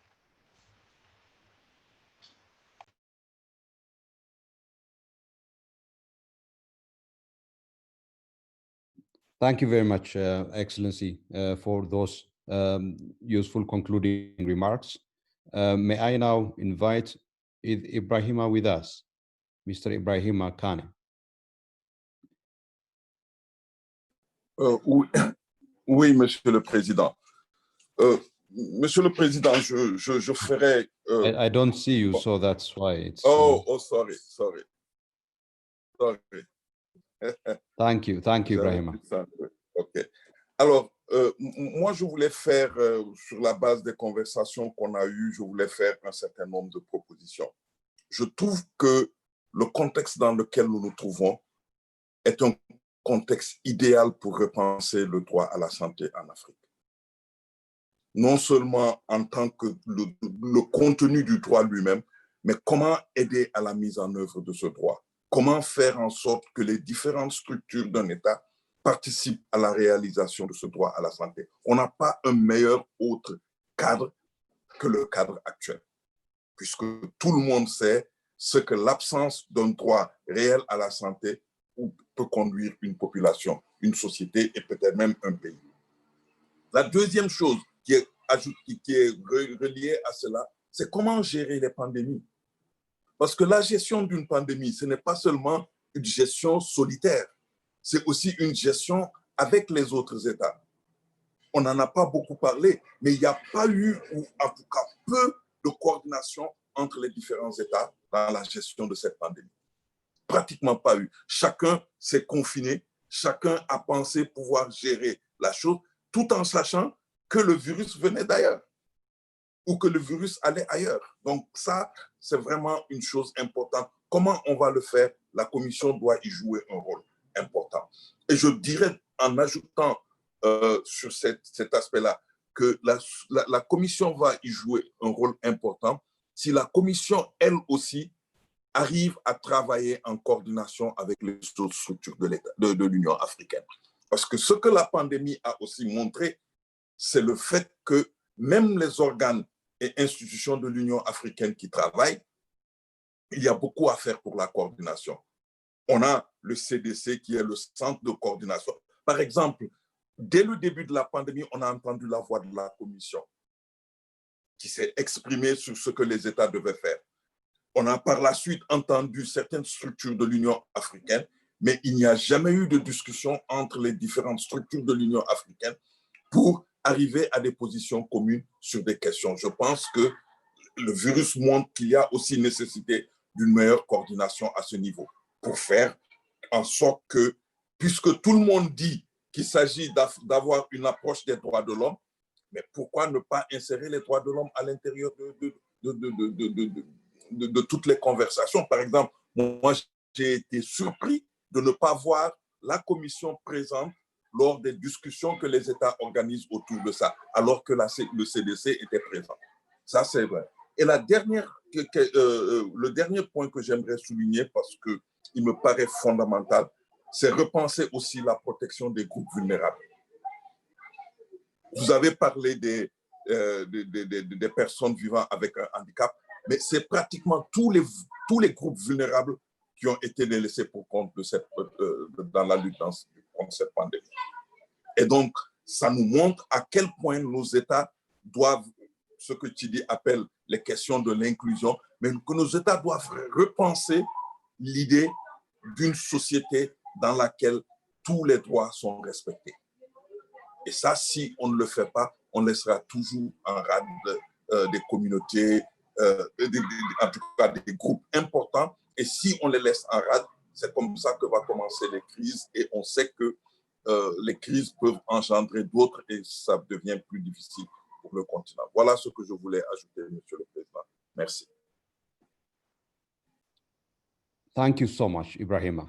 May I now request Arnold?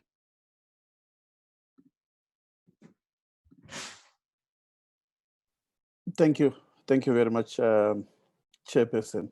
And in fact, most of the remarks that arose after we spoke reinforced a few things that COVID-19, before its impact, Africa had achieved a lot in terms of the pursuit of the AU objectives and principles in terms of the Constitutive Act of good governance, respect for human rights, and the rule of law. That the COVID-19 measures had resulted in significant limitations of rights under the guise of combating the pandemic. And that the post-COVID-19 scenario, we need to restore the practices of giving effect to human rights as part of our governance architecture in our societies. And that to achieve proper restoration, it is important for civil society working together with the African Commission to properly document the measures that have been taken that have had the effect of limiting the enjoyment of fundamental human rights, as well as evaluating their impact on human rights so that we have an effective baseline in terms of moving our continent forward to restore to a normal human rights dispensation. And then the COVID lockdown measures themselves, they've also unfortunately locked down the economy and livelihood for the majority of our people who live through informal means of economic activity. And it has also locked down human rights as well as democracy and accountable governance.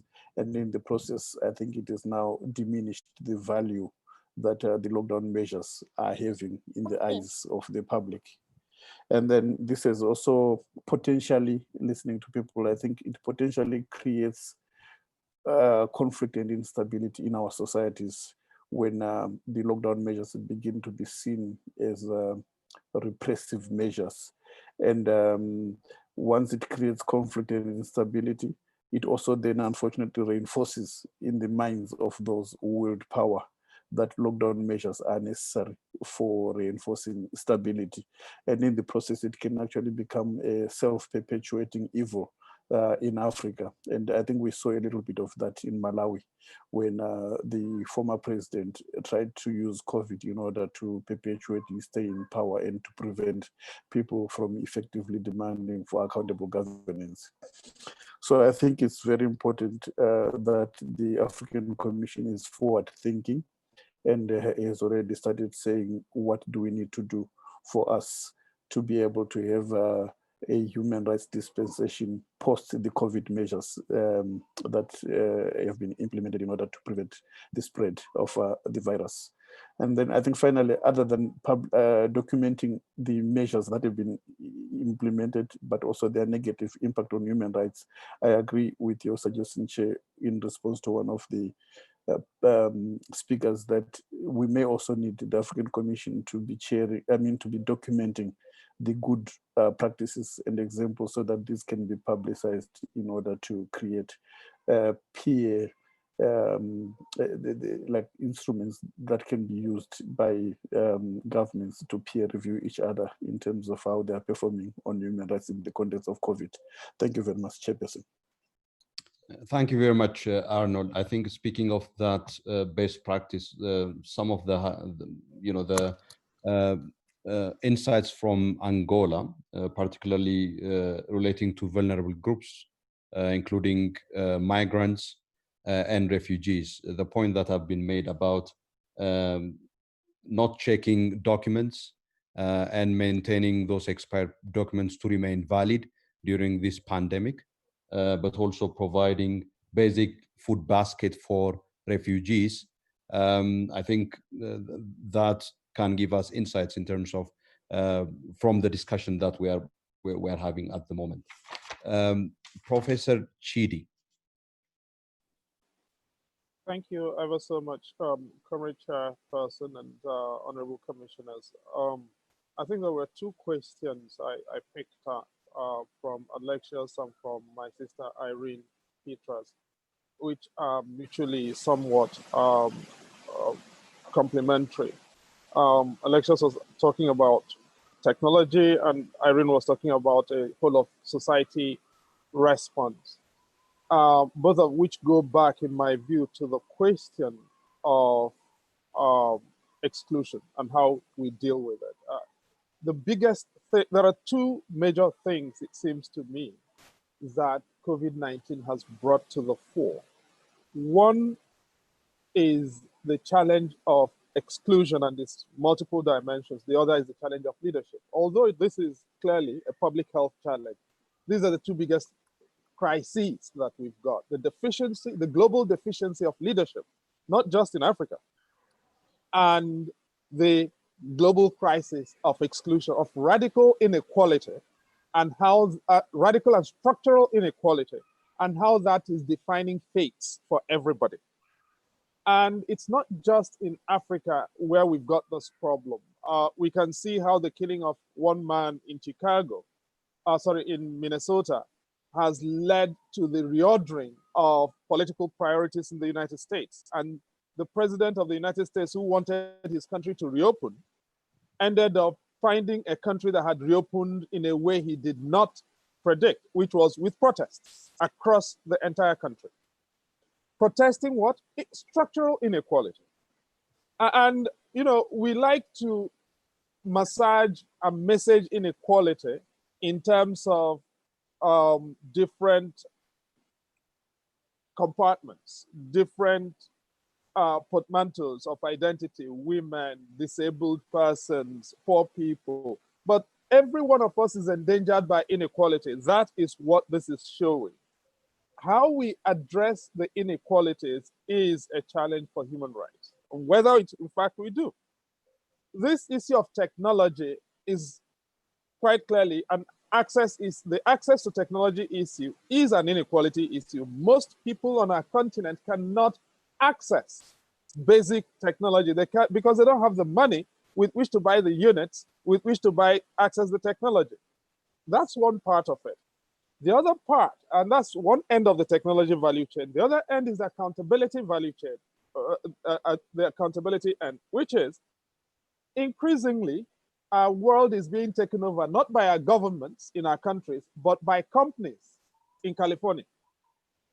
Twitter, Facebook, Amazon, the lot of them are there harvesting data and determining how we live our lives. So if you have a handheld phone with my number, if you know how to access the application, you will actually know where I am, what I'm doing, how I'm doing it, where I'll be the next moment, and you can predict my life. And our countries are too poor to hold these governments, these companies to account. These companies are dictating who becomes president in our countries, and the right to participation is no longer valuable. Now, in the present with COVID, what is happening? There are now COVID-19 apps, applications, which are being designed with which these companies are going to harvest even more data. And at the AU level, our governments are already supporting this. What are we going to do about this? It is not going to be possible to have a whole of society response in a fractured society. How you reconstruct society requires leadership, which requires exercise of the right to participation, which in turn is endangered by this. I don't think we have the time to go into the details. My hope is that over the course of this session, this Honorable Commission will advert to the multiple dimensions of this and decide what priority areas that will require its attention. And in ending, let me say this. Africa is not dealing with just COVID-19 virus.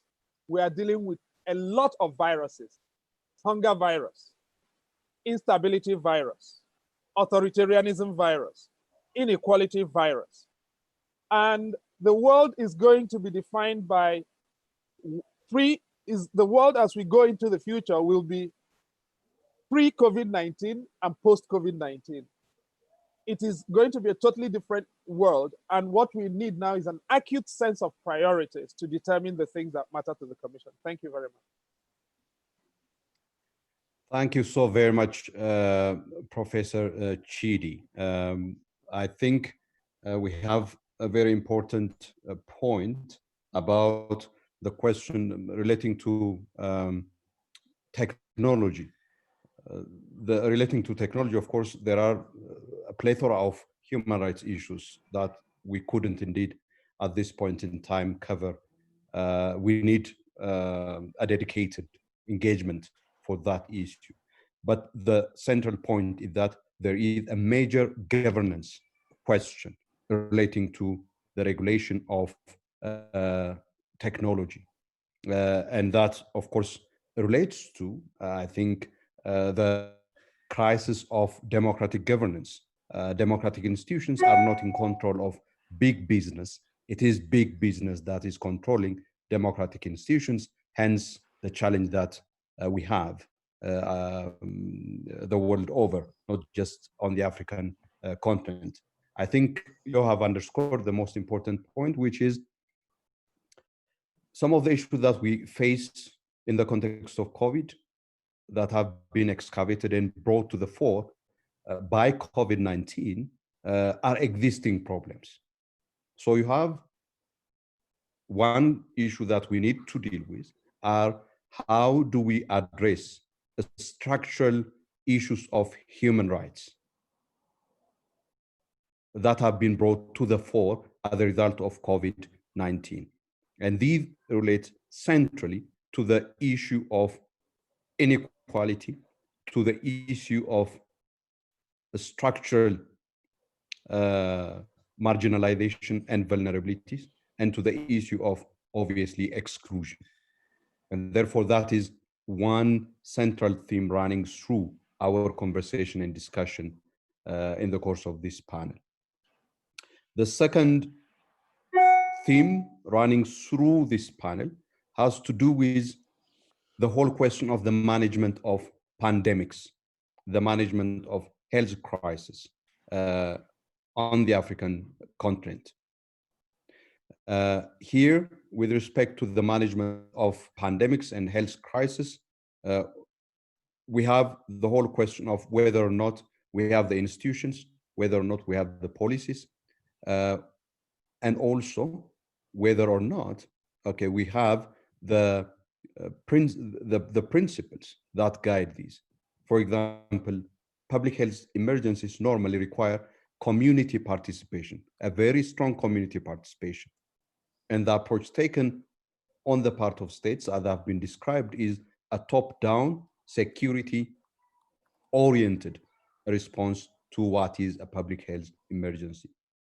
So the management of pandemics, whether in terms of laws, whether in terms of public health institutions, or in terms of public health strategies, and the principles that govern them, is the second theme running through our discussions and deliberations.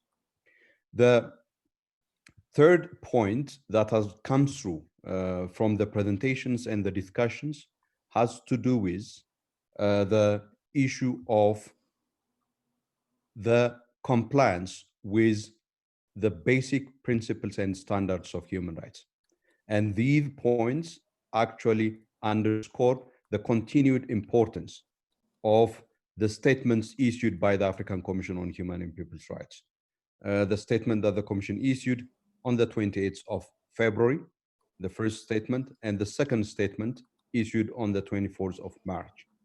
These statements basically underscore that as we continue to review the responses of states, we need to evaluate these based on the considerations of the principles of legality, whether or not these measures are adopted on the basis of duly established legitimate laws, and whether or not these measures are based on public interest considerations, legitimate public interest considerations, whether or not these measures are necessary, basically only to the extent necessary to address the emergency that we have faced, that these measures have to be, rather than blanket measures that go beyond what is required for addressing the pandemic. Whether or not these measures are proportional.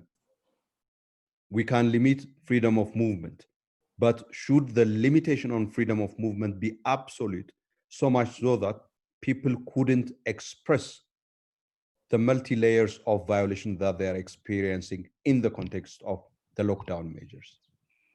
That is, I think, the other issue that we are facing. The fourth issue that we are facing has to do with mitigation. Mitigation, because we need to make sure that we don't lose the gains that we have made, whether in terms of human rights or development gains, including, for example, the decline in mortality rate, among other things. The enrollment of young children into schools, particularly girls. Are we going to witness reversals, or are we going to put mitigating measures to ensure that these gains are not reversed, including in terms of democratization? I think this is another very important human rights issue that we are facing. And then at finally, a more general level, this is linked to the question of the structural vulnerabilities and issues that we have faced, is the question of whether or not we shouldn't think of a human rights-based approach to development rather than a GDP growth-based approach to economic development. Whether or not we shouldn't bring to the center of policy debate and discussion investment in and provision of socioeconomic rights as fundamental rights, as public goods, for which all of us should take responsibility, rather than something that we relegate to the market forces and to commodification, thereby exacerbating existing inequalities and lack of access to the basic needs of dignity, living as a human being, as promised by our charter. Finally, the question of leadership, the question of systems of governance, and the question of the role of the state. Ultimately, the African Charter imposes obligations for the protection, respect, and promotion of human rights on states. And it expects and requires that we have capable, accountable, responsible, democratic states. And this is very, very central for addressing all the issues that we have highlighted in the course of this panel and in the course of today. It is on the basis of these that we need to move forward in terms of what to do next and how to move forward, not only in responding to these issues that continue to unfold, but also in planning for a post-COVID inclusive, just, democratic, legitimate, human-centered system of socioeconomic and political governance on the African continent. I thank you all very, very much for your patience and kind attention, listening to all our members of the panel, but also engaging with your questions and comments. I thank members of the Commission for their contributions and interventions as well. This brings us to the end of today's session of the Commission. We will reconvene again tomorrow at 9 GMT, and proceed with item 3 once again. Well, I don't know if there are any administrative announcements from the side of the Secretariat. If there are none, I wish now to therefore say a very good afternoon and a very good evening to you all, wherever you are. Please keep safe and healthy. See you tomorrow. Merci beaucoup. Thank you.